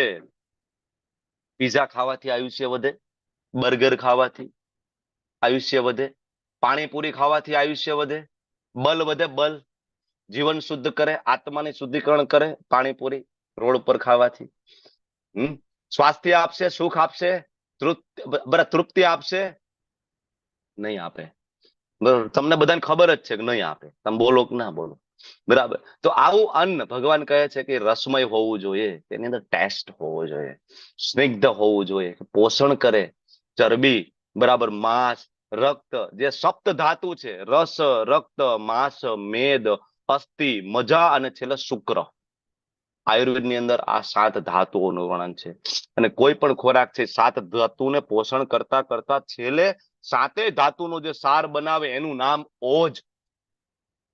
જ્યાં સુધી કોઈ ખોરાક છે એ ઓજનું નિર્માણ ના કરે આપણા શરીરની અંદર, ત્યાં સુધી આપણી આધ્યાત્મિક ઉન્નતિ થઈ શકતી નથી. એટલા માટે જો તમે કેટલા બધા લોકોને તમે મળતા હશો ને, તમે એને ફર્સ્ટ ટાઈમ, ખાસ તો સ્પિરિચ્યુઅલ વ્યક્તિ હોય, જેની તપશ્ચર્યા, જેની સાધના હોય, એને તમે પહેલી વાર મળો ને, તમે જોઈને જ તમે હિપ્નોટાઇઝ થઈ જશો એને. બરાબર, એનું જે એની આભા, બરાબર, એનું જે કહેવાય એનું મુખમંડળનું તેજ, બરાબર, એનું ભાલ, જે કે ભાલ પ્રદેશનું તેજ, બરાબર, આના તમે હિપ્નોટાઇઝ થઈ જશો. શું કામ? તો કે 7 ધાતુઓને પોષણ કરીને જે તત્વ બને એનું નામ ઓજ. અને ત્યારે બનશે કે ખોરાક સત્વ ગુણમાં રહેલો હશે તો, નહીતર નહીં બને. હવે આપણે તો આમ જોઈએ તો સત્વ ગુણમાં પણ આપણે ચર્ચા બરાબર પડવું નથી, કારણ કે આપણે મેં પહેલા જ તમને શ્લોક આપ્યો, ત્રૈગુણ્ય વિશે વેદાને ત્રૈગુણ્ય ભવાર્જુન. આમ ઈ ચર્ચા અધ્યયન છેલ્લે કરવાની છે, પણ હું સાથે સાથે તમને કહેતો જાઉં છું કે આ નીચે જે ખોરાક છે સત્વગુણની અંદર છે, પણ હવે આને સત્વગુણમાં નહીં, આપણે તો ગુણાતીત અવસ્થામાં જોઈએ. શું ફેરફાર કરશું બોલો? ભગવાનને ભોગ લગાવીને પછી જ પ્રસાદ તરીકે ગ્રહણ પત્ર મૂકીને ભગવાનને ભોગ લગાવીએ. બરાબર ને, તુલસી પત્ર મૂકીએ, ભગવાનને ભોગ લગાડીએ, થઈ જશે શુદ્ધ સત્વમાં, ગુણાતીત અવસ્થાની અંદર. બરાબર, તો ભગવાનને ભોગ લગાડીને જે કઈ ખોરાક લેવામાં આવે એ શુદ્ધ સત્વમાં, ગુણાતીત અવસ્થામાં, જેની ચર્ચા આપણે આગળ થઈ ગઈ છે. યજ્ઞ શિષ્ટાસીન સંતો મુચ્યંતે સર્વ કિલ્બિષે પૂજ્યંતે તે ત્વગમ પાપા એ પદ્ધત્યાત્મ કારણાત. સેમ વસ્તુ ત્રીજા અધ્યાયમાં. પાપથી બચવા માટેનો આ પહેલો રસ્તો છે અને ખૂબ સરળ રસ્તો છે. ભોગ લગાડવાની શરૂઆત કરીએ. બરાબર, તો ભગવાનને ભોગ લગાડીને જમવું જોઈએ. કારણ કે જે ખોરાક આપણે ખાઈએ છીએ એના 3 ભાગમાં મોટા ભાગે વેચાઈ જાય. મોટા ભાગનો ભાગ તો એમાંથી મળ બની જાય, એક એમાંથી પોર્શન છે, એમાંથી આપણું લોહી, હાડકા, માંસ એ બધું બને. મેં હમણાં કીધું જે સપ્ત ધાતુને જે પોષણ મળે, અને એમાંથી એક સૂક્ષ્મ ભાગ છે જે ચેતના બનાવે, એ એકચ્યુઅલી ઓજની વાત છે. અને આની ડિટેલ ચર્ચા આયુર્વેદની અંદર આપેલી છે આપણા ઋષિ મુનિઓએ, ઓજ વિશેની ચર્ચા. બરાબર, જે સૂક્ષ્મ ઘટક બને એ ઓજ, અને એ તમારી ચેતના બનાવે છે. બરાબર, તો આપણે શું ખાઈએ છીએ એ બહુ જ મહત્વની વસ્તુ છે. બરાબર, આપણને આવું જ ભાવે છે અત્યારે, બર્ગર, પીઝા. તો આપણું શરીર એના જેવું ને આપણી બુદ્ધિ એના જેવી છે. બરાબર, શાસ્ત્ર એટલે આપણે સમજવું પડશે. બરાબર, તો હવે ભોગ લગાડવો હોય તો એના માટેના થોડાક સામાન્ય નિયમોને આપણે ધ્યાન રાખવા પડશે. બરાબર, કારણ કે આ સાંભળીને કદાચ આપણને એમ થાય કે હું ભોગ લગાડવાની શરૂઆત કરું, તો ભોગ લગાડવામાં સભાનતા સાથે ભોગ બનાવવો જોઈએ. ભોગ લગાડવાની શરૂઆત એવું નહીં કે પ્લેટમાં મૂકીએ ત્યારથી જ ભગવાનને ભોગ લાગે. ભોગ ત્યારથી જ લાગવાની શરૂઆત થઈ જાય છે જ્યારે ભોગ બનાવવા માટેની વસ્તુ તમે ખરીદવા જાઓ છો બજારમાં. બરાબર. ભગવાન માટે આજે બટેટાનું શાક બનાવવું છે, તો બટેટા લેવા બજારમાં ગયા ત્યારથી તમારી ચેતના એ છે કે મારે કૃષ્ણ માટે બટેટા લેવાના છે. તો તમે નબળી વસ્તુ સિલેક્ટ નહીં કરો. તમે ઓલાને કહેશો કે સારામાં સારા દેજો, ભાઈ ભગવાન માટે બનાવવાનું છે. ત્યારથી જ ભોગ લગવાની શરૂઆત થઈ ગઈ છે તમારી. ઘરે લઈ આવો છો, સાફ કરો છો, આચમન કરેલું હોય, સ્નાન કરેલું હોય, માથું બાંધેલું હોય, બરાબર. અને પછી તમે જયારે ભગવાન માટે બનાવો છો, તમારી ચેતના શું છે? મારે ભગવાન માટે બનાવવાનો છે, મારા કૃષ્ણ માટે, બરાબર. તો ત્યારથી પછી બધું બની જશે. બની જાય, પ્લેટમાં બધું સર્વ થઈ જાય, તરત આખું કિચન સાફ થઈ જાય. પ્લેટ જયારે ભગવાન પાસે મૂકવામાં આવે તો પ્રેમ સાથે ભગવાનને ઓફર કરવું જોઈએ. ભગવાન ભાવગ્રાહી જનાર્દન છે. તમારા મારા બટેટાનું શાક ને રોટલી ખાવા માટે ભગવાનને આમ જોઈ તો જરૂર નથી. કારણ કે ભગવાન ના ગોલોક ધામની અંદર સહસ્ત્ર સત લક્ષ્મીઓ ભગવાનની સેવા કરી રહી છે.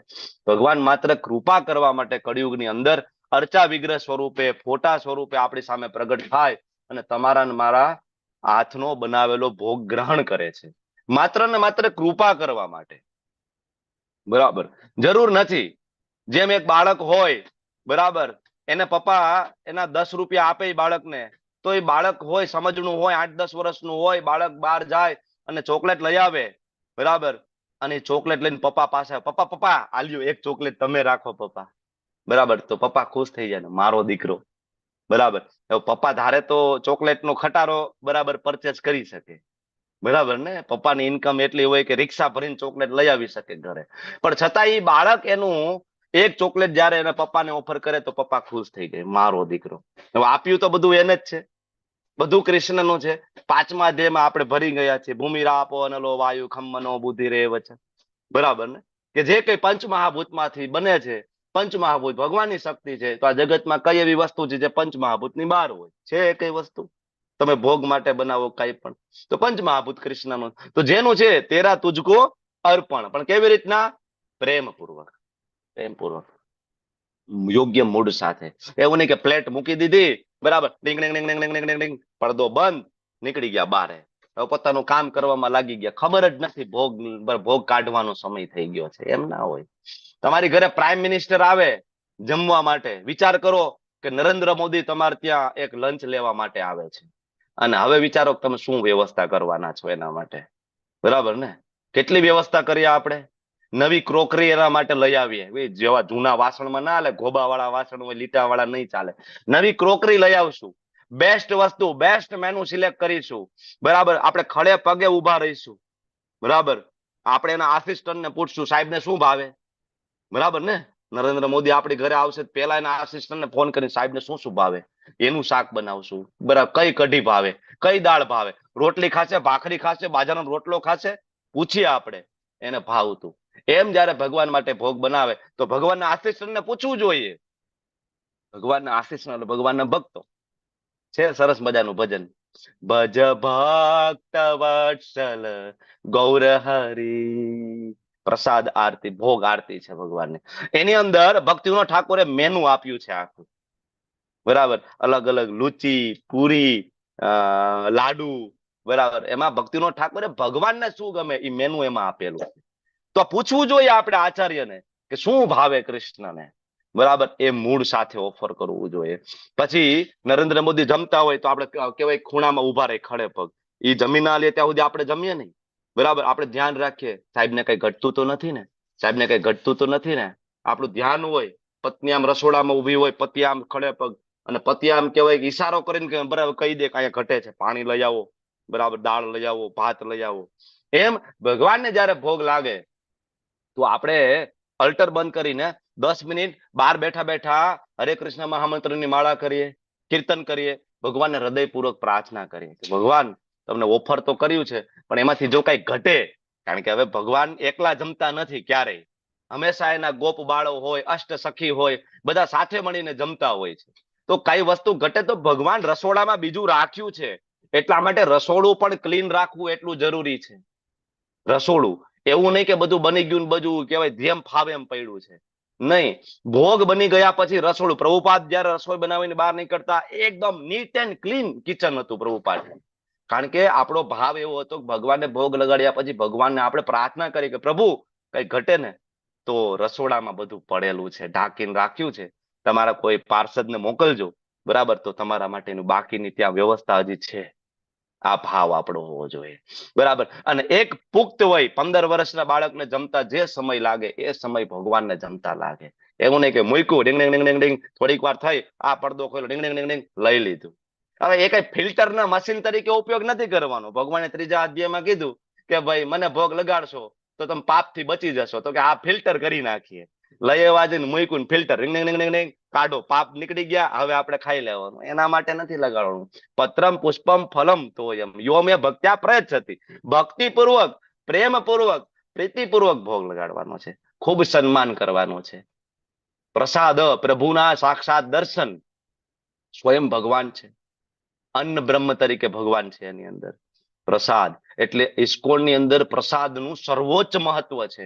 ઇસ્કોનની મુવમેન્ટ છે એ અમારે ગુલાબ જાંબુથી શરૂઆત થઈ છે. પ્રભુપાદ અમેરિકા ગયા તો આ કોણ, આ લોકોને ક્યાં ખબર હતી, આ બધા ભૂરિયાઓને, કોણ કૃષ્ણ કોણ રામ.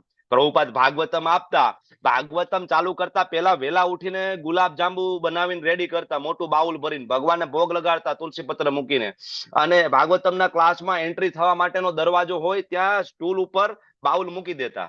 એટલે આ બધા જે લોકો ફોરેનર છોકરા છોકરીઓ આવતા, એ આવે, એક ગુલાબ જાંબુ મોઢામાં નાખે, આવીને બે. હવે એના બાપ દાદા કોઈ દી ગુલાબ જાંબુ ખાધા નહોતા, અને એવાય પાછા પ્રભુપાદ દ્વારા બનાવેલા, એમાં ભોગ લાગેલો. હવે એનો તો ટેસ્ટ જ કઈક અલગ હોય ને, ભગવાનને ભોગ લાગે. આપણે વીરપુર જઈએ, સામાન્ય ખીચડી જ હોય રગડા જેવી, પણ એવો ટેસ્ટ આપણા ઘરે કોઈ દી આવતો નથી. આવે છે, લોકો રાજકોટ થી ધક્કા ખાય ખીચડી ખાવા માટે. વિચાર કરો, આ તો પ્રભુપાદે સ્વયં બનાવેલી વસ્તુ છે, કેવો ટેસ્ટ હશે, બરાબર. તો આ બધા ખાતા ને બેઠા ને પછી સાંભળે. ક્યારેક તો અમુક આ બધા કેવાય કુરાવ કે બાઇબલ બધા વાંચીને આવ્યા હોય ને, તો પ્રભુપાદ સાથે મેચ નહોતા થતા. વિચારો, પ્રભુપાદ બરાબર, અમે તમારી સાથે સહમત નથી, હું જાઉં છું, બરાબર, મારે તમારું લેક્ચર નથી સાંભળવું. એમ કરીને ઉભા થઈને જાય, દરવાજા આગળ પહોંચે તો ઓલું બાઉલ દેખાય પાછું ગુલાબ જાંબુ વાળું, વળી એક ગુલાબ જાંબુ લઈને મોઢામાં નાખે કે આ બીજે ક્યાં મળશે, કે અહીંથી ગયા પછી કઈ મળવાનું છે નહીં. વળી પાછો બેસી જાય પલોઠી વાળીને, અને પ્રભુપાદ ભાગવતમ સંભળાવે. આમ આપણે આ ઇસ્કોનની મુવમેન્ટ આખી ચાલુ થઈ છે. પ્રસાદનું આપણે ખૂબ સન્માન કરીએ છીએ, બરાબર. અને એના પરિણામો શું આવ્યા?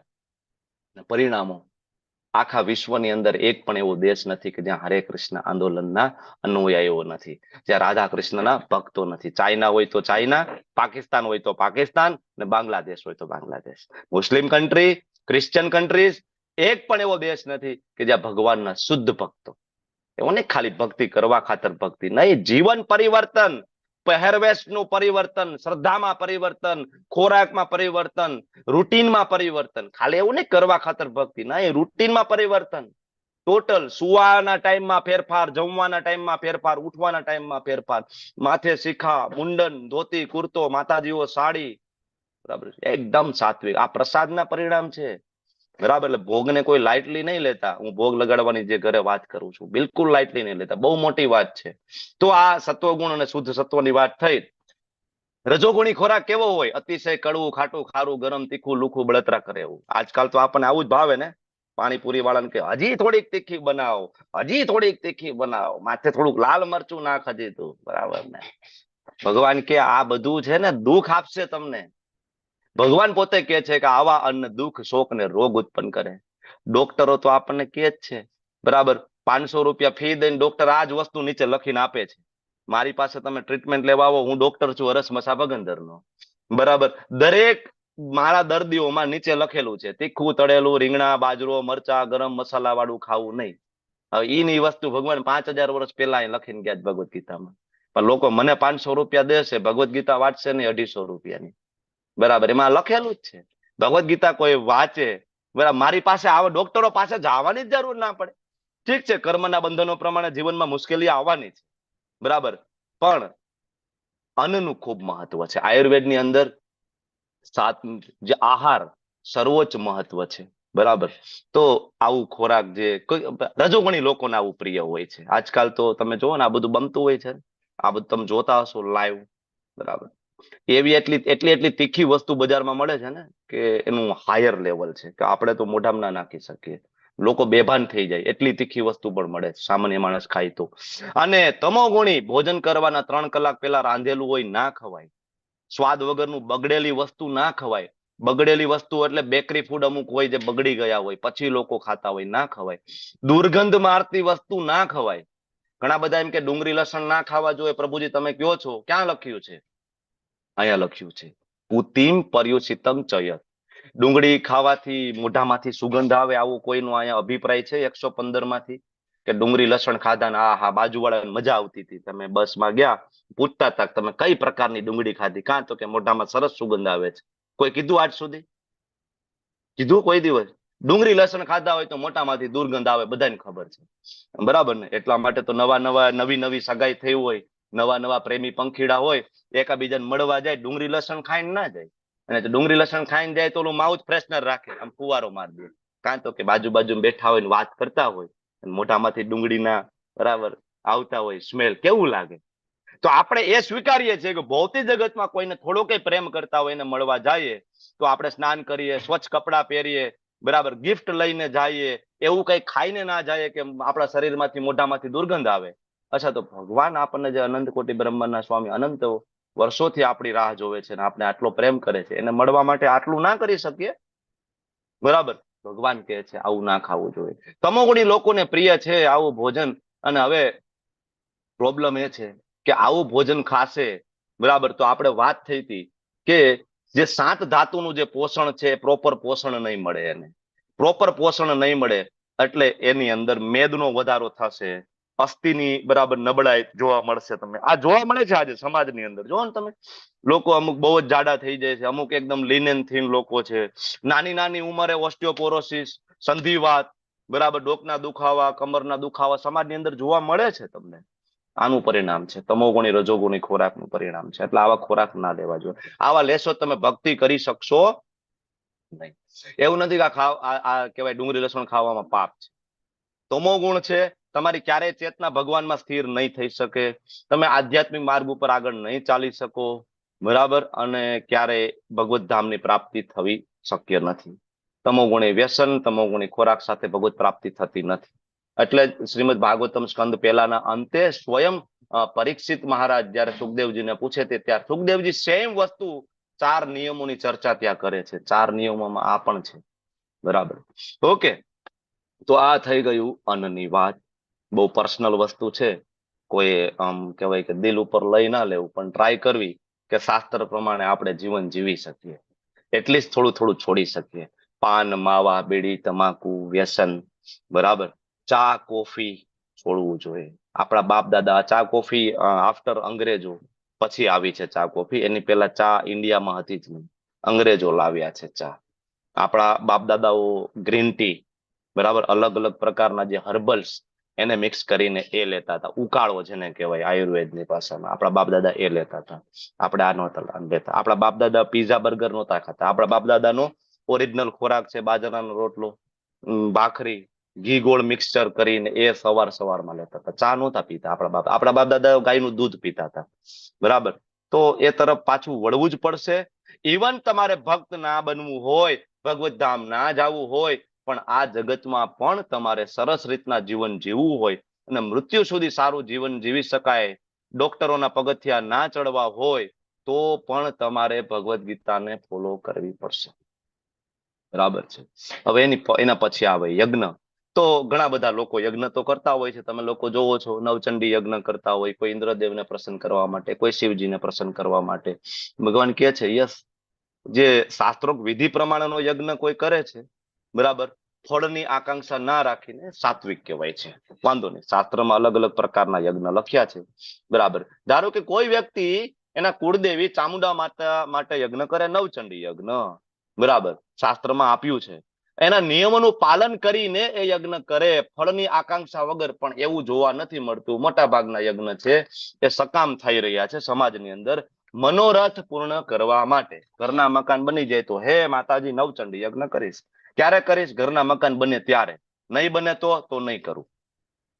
સિમ્પલ છે, બરાબર. બિઝનેસ, બરાબર, એટલા માટે દેવી દેવતાઓના ભક્તો છે, બરાબર, આમ એમાં ભક્તિ નથી, એમાં એકચ્યુઅલી બિઝનેસ છે, એમાં બાર્ગેનિંગ છે. હે હનુમાનજી મહારાજ, બરાબર, મારા લગ્ન થઈ જાય તો એક તેલનો ડબ્બો ચડાવે. હનુમાનજી મારી કે હું પોતે બ્રહ્મચારી છું ભાઈ, માગવાનું હોય એ માગવાનું હોય, મારી પાસે આવીને રામની ભક્તિ માગવાની હોય, બરાબર, મારી પાસે કેવી રીતના સેવા કરી શકાય રામચંદ્રજીની એ માગવું જોઈએ, નિષ્ઠા માગવી જોઈએ, સમર્પણ માગવું જોઈએ હનુમાનજી બરાબર હનુમાનજી પાસે. અને આપણે આવું કઈ ને કઈ માગતા હોય, હનુમાનજી વિચારતા હોય કે આ શું માગે છે. બરાબર, તો આવા જે યજ્ઞ જે છે સાત્વિક છે, પણ આપણે સાત્વિક યજ્ઞ નહીં, આપણે શુદ્ધ સત્વ ગુણાતીત અવસ્થાના યજ્ઞની વાત કરીએ તો જેમાં કૃષ્ણ પ્રસન્ન થાય, બરાબર, એ યજ્ઞ છે, એ યજ્ઞ નામ જપ યજ્ઞોસ્મી. બરાબર, એ યજ્ઞ છે ભગવાન માટે ભોગ બનાવવું, ભગવાન માટે પ્રચાર કરવો, ભગવદ્ ગીતાના જ્ઞાનનો પ્રચાર, બ્રહ્મ મુહૂર્તમાં ઉઠવું, મંગલા આરતી કરવી, નરસિંહ આરતી, તુલસી આરતી કરવી, જપ કરવા, ભગવદ્ ગીતાના ક્લાસમાં આવવું, ભાગવતમના ક્લાસમાં આવવું, બુક ડિસ્ટ્રીબ્યુશનમાં જવું, પ્રસાદનું વિતરણ કરવું, આ પણ યજ્ઞ છે. યજ્ઞ એટલે પ્રિસ્ક્રાઇબ ડ્યુટી, આપણી નિયત ફરજો, એને પણ યજ્ઞ કહેવામાં આવે છે. ઓકે, તો આ થઈ ગયું શુદ્ધ સત્વમાં યજ્ઞ, સાત્વિક યજ્ઞ. હવે આપણે બીજા નંબર રજોગુણી યજ્ઞ કોને કહેવાય? ગર્વ ખાતર. આપણી પાસે પૈસા છે ભાઈ. અમરીશનાથ કૃષ્ણ પ્રભુએ હમણાં એક મોટો યજ્ઞ કર્યો હતો. કેટલો ખર્ચો થયો હતો ભાઈ? 5 લાખ રૂપિયા. ક્યાંથી બ્રાહ્મણ બોલાવ્યા હતા? હરિદ્વારથી. કેટલા? 10. કાંઈ વાંધો નહીં, આપણે ઋષિકેશ, આપણે કાશીથી, બનારસથી પ્રકાંડ વિદ્વાન બ્રાહ્મણો બોલાવશું 12. ખર્ચો કેટલો? 15 લાખ રૂપિયા. દેખાડી દઈશ એકવાર બાપુને. હું કઈ ઓછો થોડો ધાર્મિક છું, કઈ હું ધાર્મિક છું. ગર્વ. બરાબર, અમુક દુનિયાવી લાભ માટે યજ્ઞ. બરાબર, એટલા માટે જો કોઈ પણ યજ્ઞ કે બરાબર થાય, ધનમ દેહી દેહી દેહી દેહી ચાલશે. મોટા ભાગની દેવી દેવતાઓની પ્રાર્થનામાં આ જ છે, આ આપી દો, ઓલું આપી દો, આપી દો, ત્યાં બરાબર આ આપી દો. અને બ્રાહ્મણો આપણે કે હાથમાં જળ લઈ લો, હું તમને મનોરથ કરાવું છું, પછી આપણા મનોરથ કરાવે. બરાબર, બધી જગ્યાએ ભૂદેવ મનોરથ પેલા કરાવે. બરાબર, કારણ ખબર છે એના માટે તો આ બધું કરે છે. પણ આપણે વૈષ્ણવો ન ધનમ ન જનમ ન સુંદરીમ કવિતામ વા જગદીશ કામયે. ધન નથી જોઈતું, ફોલોવર્સ નથી જોઈતા, સુંદર સ્ત્રી સુંદર પુરુષની કામના નથી, તો મોક્ષ જોઈએ છે? ભગવાન મમ જન્મની જન્મ ઉપર જન્મ આપો, કોઈ પણ યોનિમાં આપો, ઉપરના લોકમાં, નીચલા લોકમાં, નરકમાં પણ આપો, તો શું જોઈએ છે? શું? ભવતાજ ભક્તિર અહેતુકિત્વઈ. તમારી અહેતુકી ભક્તિ મળે, બસ આટલું જ જોઈએ. આને કહેવાય વૈષ્ણવ. ભક્તિની અંદર કોઈ પણ પ્રકારનું મિશ્રણ હોવું જોઈએ નહીં. બરાબર, અન્ય અભિલાષિતા શૂન્યમ. પોતાની કોઈ અભિલાષિતા હોય નહીં એની અંદર, શૂન્યમ. બરાબર, તો આ બધા યજ્ઞ જે છે પોતાના લાભ માટે ગર્વ ખાતર કરી અને રજોગુણી કહેવાય. આવા કોઈ યજ્ઞ કરશે રજોગુણી, નવચંડી પણ યજ્ઞ કરશે, તો શું થશે? શું થશે? સ્વર્ગમાં જશે કે નહીં જાય? માતાજી સ્વર્ગમાં રહે છે, જશે કે નહીં જાય? જશે કે નહીં જાય? હા કે ના? દેવી નહીં જાય, નહીં જાય, નહીં જાય. શું કામ નહીં જાય? કારણ કે યજ્ઞ રજોગુણમાં છે. ભલે દેવીની ઉપાસના છે, સત્વગુણી લોકો દેવી દેવતાઓની પૂજા કરે છે, પણ એને અર્પણ કરાતો યજ્ઞ પણ સત્વગુણમાં હોવો જોઈએ. તો જો સત્વગુણમાં બધું સત્વમાં ચાલે ને, તો ઇવન સ્વર્ગ મળે. સત્વગુણી શ્રદ્ધા હોય, સત્વગુણી યજ્ઞ હોય, સત્વગુણી તપ હોય, સત્વગુણી દાન હોય, સત્વગુણી અન્ન હોય, આ બધું સત્વ હોય તો ઉપરનું લોક મળે. એમાં સત્વગુણી શ્રદ્ધા હોય, યજ્ઞ રજોગુણી થઈ જાય તો નીચેનું લોક જ મળે. સમજ્યા તમે? એટલે ભલે દેવી માટેનો યજ્ઞ છે, આનું પણ ઉચ્ચ ફળ કોઈ પ્રાપ્ત થઈ શકે નહીં. અને એક યજ્ઞ એના પછીનો આવે તમોગુણી. બરાબર, કે તમોગુણીમાં તો શાસ્ત્ર એ કઈ લેવા દેવા જ નથી, પ્રસાદ એ લેવા દેવા નથી, વેદ મંત્રોનું કઈ ઉચ્ચારણ કઈ ના હોય, બ્રાહ્મણોને દક્ષિણા આપવાની. બરાબર, અને આ તમોગુણી યજ્ઞ જોવા મળે લગ્નની અંદર. વિષ્ણુ માટે યજ્ઞ કરવામાં આવે, યજ્ઞ કુંડ પ્રગટાવવામાં આવે, અને લોકો આજુબાજુમાં ચપ્પલ પહેરીને આટા મારતા હોય. બરાબર, પ્રસાદ જેવું તો કઈ હોતું જ નથી ને. ગણપતિજીનું આહવાન કરીએ છીએ આપણે, બરાબર, પણ સાંભળ્યું લગ્નની અંદર કે ગણેશજી માટે ત્યારે દિવસમાં 3 વાર ભોગ લાગ્યો. 2-3 દિવસ ગણેશજીનું સ્થાપન રહે લગ્નમાં, 2 દિવસ, તો 6 ભોગ લાગ્યા. એના માટે અલગ મેનુ બનાવ્યું, કોઈ ભક્ત દ્વારા બનાવવામાં આવ્યું. ગણેશજી ભક્ત છે, પરમ વૈષ્ણવ છે, ડુંગળી લસણ વાળું નથી ખાતા ગણેશજી. જયારે આપણે લગ્નમાં તો ધમધમાટ હોય છે ડુંગળી લસણનો, ભોગ લગાડવાનો પ્રશ્ન જ નથી આવતો. તો લગ્નની અંદર ભોગ નથી લાગતો, પ્રસાદ હોતો નથી, દેવ દેવતાઓનું કોઈ સન્માન જાળવવાનું હોતું નથી. જે યજ્ઞ કુંડ છે એની આજુબાજુમાં બૂટ ચપ્પલ પહેરીને આપણે આટા મારીએ છીએ. વર વધુ જયારે ફેરા ફરે છે ત્યારે આપણે પ્લાસ્ટિકના કાગળિયા ઉડાડીએ છીએ, અલગ અલગ પ્રકારના ફુવારા ઉડાડીએ છીએ. એ બધો કચરો યજ્ઞ કુંડમાં પડે છે. શું લાગે છે કે યજ્ઞ કુંડ થકી દેવી દેવતાઓ એ આહુતિ ગ્રહણ કરશે. શેની આહુતિ ગ્રહણ કરશે? પ્લાસ્ટિકની, કચરાની આહુતિ ગ્રહણ કરશે. એટલા માટે દાંપત્ય જીવન ટકવું બહુ મુશ્કેલ થઈ પડે છે આજકાલ. કારણ કે ઇવન લગ્નની અંદર જે યજ્ઞ થાય ને, એ યજ્ઞને આપણે ઘોર તમોગુણી બનાવી દીધું. એ વિષ્ણુ માટે યજ્ઞ છે, લક્ષ્મી નારાયણ માટેનો યજ્ઞ છે. બરાબર, ત્યાં બુટ ચપ્પલ ના ચાલે. ઘણા બધા મારા વહાલા ભૂદેવો તો યજ્ઞ કરાવતા હોય અને મોઢામાં માવો ભરેલો હોય. મેં જોયું છે, એટલે હું કહું છું, ખોટું નહીં લગાડતા, કોઈ પર્સનલ નહીં લેતા. તમે લોકોએ જોયું હશે, મોઢામાં માવો, તમાકુ ભરેલી હોય, વેદ મંત્રોના ઉચ્ચારણ ચાલતા હોય. ના થાય, વેદ મંત્રો માટેના બહુ સ્ટ્રિક્ટ નિયમો છે.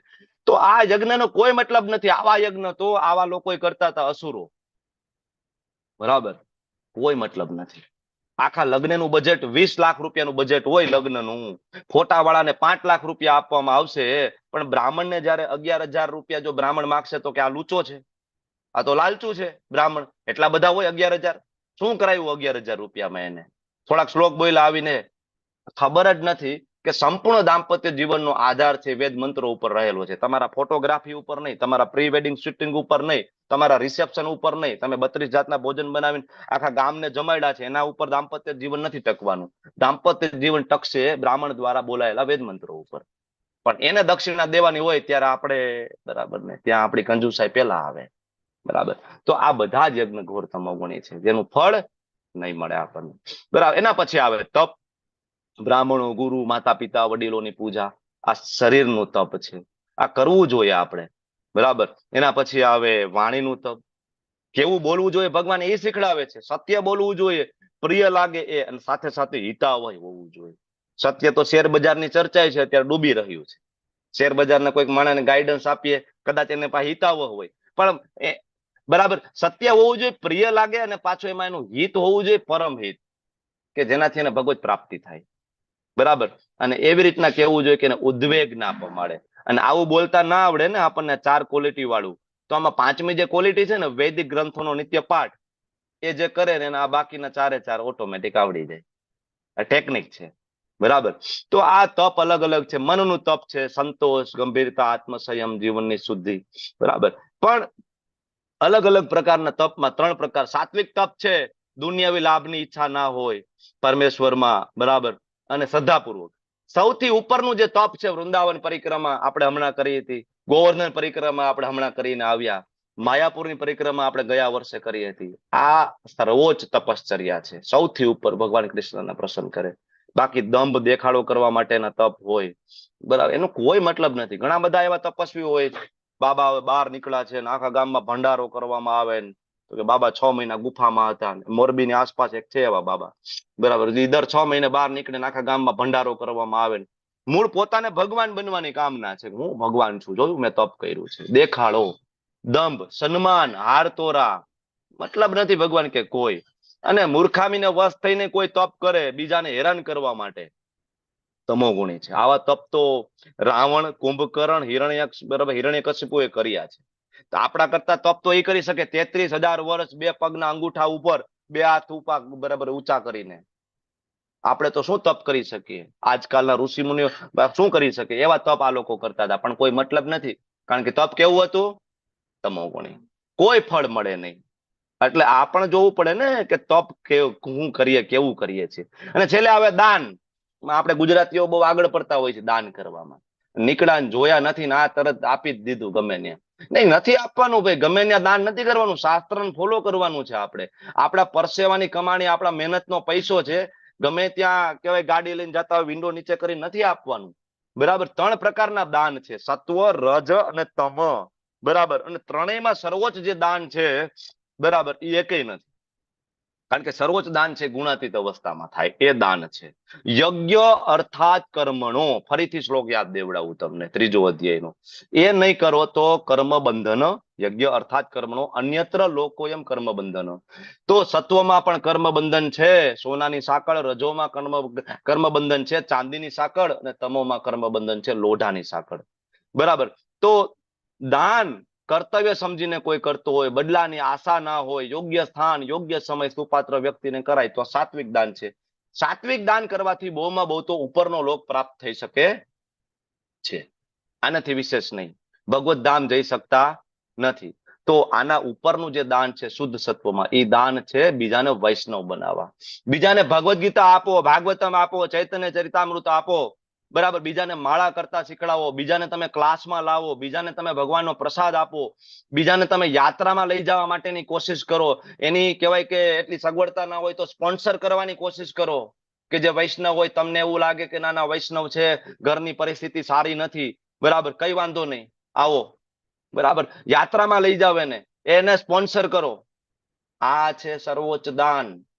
બાકી બધા દાન છે એ ગુણથી બંધાયેલા છે. ગમે એટલું વૃદ્ધાશ્રમમાં દાન, જો દાન કરવાની ના નથી, વૃદ્ધાશ્રમમાં દાન કરી શકાય, અનાથ આશ્રમમાં દાન કરી શકાય, ગરીબોને દાન કરી શકાય, પણ સેન્ટરમાં કૃષ્ણ હોવા જોઈએ. તમારે વૃદ્ધાશ્રમમાં 5 લાખ રૂપિયા આપવા હોય, કોઈ વાંધો નથી, તમે આપો, વૃદ્ધાશ્રમમાં જાઓ, બધા જે કઈ વૃદ્ધો છે એને બેસાડો, ભગવદ્ ગીતા ઉપર પ્રવચન આપો, બધાને એક એક માળા આપો, ભગવદ્ ગીતાના શ્લોકો વાંચીને સંભળાવો, એનું પરમ ઉદ્દેશ્ય છે એને સમજાવો, બરાબર, કે ખરેખર વૃદ્ધાશ્રમમાં વૃદ્ધા અવસ્થામાં શું કરવું જોઈએ. તમારી પાસે સમય ઓછો છે, ભગવાનનું નામ લો. આ ઓરિજિનલ દાન છે. તમારા 5 લાખ રૂપિયા કંઈ થવાનું નથી. વૃદ્ધાશ્રમ બંધ નથી થઈ જવાનું. આપણે 5 લાખ 10 લાખ રૂપિયા આપશું, પણ ખરા અર્થમાં બધાને ભગવદ્ ગીતાનું જ્ઞાન આપીશું આ સમાજની અંદર, અને જો બધા સમાજના લોકો ભગવત ભક્ત બની જશે તો વૃદ્ધાશ્રમ બંધ થઈ જશે.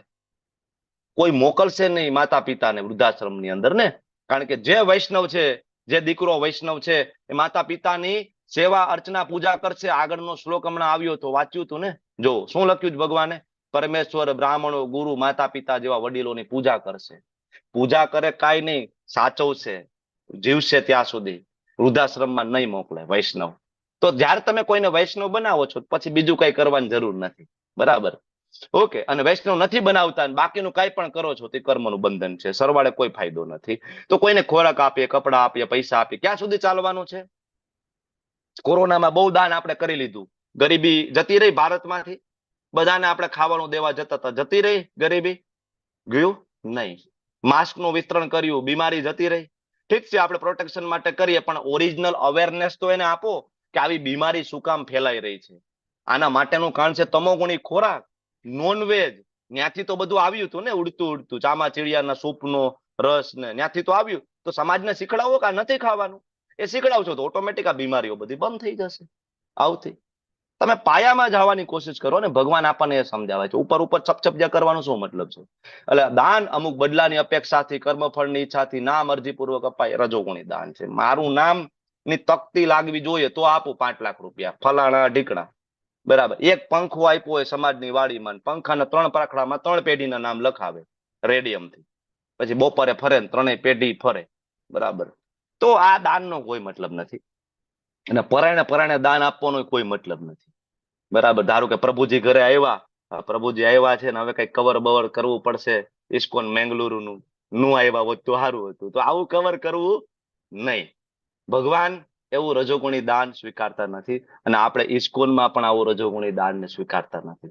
આજ તમારા 17 અધ્યાય પૂરા થશે. અહીંથી તમને કીધું કે તમે દાન કરો, તમે આપો, આની ફી નથી, કાંઈ નથી. તમને વિનંતી કરીએ છીએ કે તમારે થઈ શકે તો થોડું એકાદશીના દિવસે કરવું જોઈએ, ગોર પૂર્ણિમા કરો, ના કરો તો કાંઈ નહીં. ભગવદ ગીતા વાંચો, સાંભળો, સમજો, જેથી હૃદયમાં પરમાત્મા પ્રગટ થાય તેથી કરજો, બરાબર. કારણ કે રજોગુણી દાનનો મતલબ નથી તમે પરાયણે આપશો, કર્મબંધન તમને લાગશે, જ્યાં આપશો ત્યાં લાગશે. અને જે દાન ગમે એવી અપવિત્ર જગ્યાએ કરો, કુપાત્ર માણસને કરો, ધ્યાન આદર આપ્યા વગર કરો, તમોગુણી દાન છે. લોકો કરે છે ટેરરિસ્ટ, આ જે ટેરરિસ્ટ સંગઠનો એમનેમ તો નથી ચાલતા ને, પૈસા એને જોતા હશે ને, આતંકવાદી સંગઠનોને કોણ પૈસા આપે છે? એને આખો એક વર્ગ આપે છે ને પૈસા. એ આપે છે એવું જ માને છે કે અમે તો અલ્લાહ માટે આપીએ છીએ, ધર્મ માટે આપીએ છીએ, બરાબર. મતલબ કુરાન બરાબર વાંચ્યું નથી, બરાબર. કારણ કે ભગવાન કોઈ દિવસ કોઈને મારવા માટેની સલાહ આપતા નથી. ઓકે. તો આવા દાન અપવિત્ર જગ્યાએ આપો, કુપાત્ર માણસને આપો, આદર આપ્યા વગર આપો, તામસી છે, એનો કોઈ મતલબ નથી. આ બધી ચર્ચાઓના અંતે ભગવાન કન્ક્લુઝન આપે છે, ઓમ તટ સત. બધું ભગવદ ગીતા પૂરી થઈ ગઈ અત્યાર સુધીનું. આ ઓમ તટ સત એ છેલ્લા શ્લોક છે. ભગવાને કીધું કે ભાઈ સર્જનની શરૂઆતથી ઓમ તટ સત આ 3 શબ્દો નો નિર્દેશ થયો. બ્રહ્માજીનો જયારે જન્મ થયો, બ્રહ્માજીએ જોયું કે કાંઈ નથી, ઘોર અંધકાર છે, બરાબર. ત્યારે એને 2 અક્ષર સંભળાય છે, ભાગવતમમાં આવે છે, ત અને પ. ત્યારે તપ કરે છે. કોના માટે? તો કે જે ઓમ. ઓમ એટલે સર્વવ્યાપક. ઓમ એટલે કૃષ્ણ. ભગવાને કીધું છે ને, બરાબર. પ્રણવ સર્વ વેદેશુ 10મા અધ્યાયમાં આવ્યું છે. પ્રણવ એટલે ઓમ. હું છું. ભગવાને પોતે કીધું છે પ્રણવ સર્વ વેદેશુ, હું છું. તો ઓમ એટલે અ ઉ મ, બરાબર. અકાર કૃષ્ણ છે, ઉર્જા શ્રીમતી રાધા રાણી, મ જીવાત્માઓ. ઓમ ની અંદર ત્રણેયનો સમાવેશ થાય છે. તો ઓમ ભગવાન કૃષ્ણ, તત એટલે છાંદોગ્ય ઉપનિષદ, તત્વમસી એટલે કે તેમના માટે. કોના માટે? ભગવાન કૃષ્ણની પ્રસન્નતા માટે. અને કેવું? તો કે જે સત હોય. અને સત એને કહેવાય, બરાબર. સત એટલે શાશ્વત. ને શાશ્વત તો એ રહેવાનું છે જે શાસ્ત્ર પ્રમાણેનું હોય, જે કૃષ્ણએ કહ્યા પ્રમાણેનું હોય. તો હું એવું દાન કરીશ, એવું તપ કરીશ, એવો યજ્ઞ કરીશ, એવું અન્ન લઈશ, એવી મારી શ્રદ્ધા હશે કે જે ઓમ તટ સત હશે. કૃષ્ણ માટે, બરાબર. કૃષ્ણ માટે જે શાસ્ત્ર પ્રમાણેનું હોય એને કહેવાય ઓમ તત્સત. એટલે ભૂદેવો કાંઈ પણ યજ્ઞ વિધિ આ તે કરશે, પેલા ઓમ તત્સત બોલશે અને છેલ્લે હરિઓમ તત્સત એટલે બોલે છે કે જે કઈ કર્યું છે એ અમે કૃષ્ણને પ્રસન્ન કરે. એને ખબર હોય કે ના ખબર હોય, કૃષ્ણની પ્રસન્નતા માટે અમે કરીએ છીએ. એટલે ભગવાન કહે છે યજ્ઞ કરતી વખતે આ બધું પ્રયોજવામાં આવે છે. અને હે પાર્થ, પરમેશ્વરમાં એટલે કે ભગવાન કૃષ્ણમાં શ્રદ્ધા ના હોય તો યજ્ઞ દાન તપ રૂપે કાંઈ પણ કરશો એ અસત છે, એ સત નથી. ઓમ તત્સત નથી, અસત છે. આ જન્મમાં વેસ્ટ ને આવતા જન્મમાં વેસ્ટ. આ સાથે ભગવદ ગીતા સંપૂર્ણપણે પૂર્ણ થઈ ગઈ છે. ઓમ તત્સત. અને આ કન્ક્લુઝન છે આખી ભગવદ ગીતાનું કે ભગવાન કૃષ્ણની પ્રસન્નતા માટે થવું જોઈએ બધું જ. આપણી સવારના ઉઠવાનું ભગવાનની પ્રસન્નતા માટે, સ્નાન મંગલારતી માટે, વસ્ત્ર મંગલારતી માટે, તિલક ભગવાનની પ્રસન્નતા માટે, ભોજન ભગવાનની પ્રસન્નતા માટે, આપણું રૂટીન ભગવાનની પ્રસન્નતા માટે, પૈસાની કમાણી ભગવાનની પ્રસન્નતા માટે, એમાંથી એક ભાગ ભગવાન માટે, રાત્રે સુવાનું મંગલા આરતી માટે. આ ઓમ તત્સત છે. યજ્ઞ અર્થાત કર્મણો અન્યત્ર. બરાબર. જીવવાની જે ભગવદ ગીતાને ખાલી શ્લોકો પાકા કરીને કઈ મતલબ થવાનો નથી. આપણને પ્રભુપાદ સમજાવે છે. બરાબર. આપણે બધા એવું નથી કે હું કઈ આ બધું જીવી શકું કે નહીં, પણ આપણે બધા સાથે મળીને પ્રયત્ન કરશું તો જરૂરથી એક દિવસ આ થશે. વાંછા કલ્પતરુભ્યશ્ચ કૃપા સિંધુભ્યવ ચ પતિતાનાં પાવનેભ્યો વૈષ્ણવેભ્યો નમો નમઃ. અનંત કોટિ વૈષ્ણવ વૃંદ કી જય. શ્રી પ્રભુપાદ કી જય.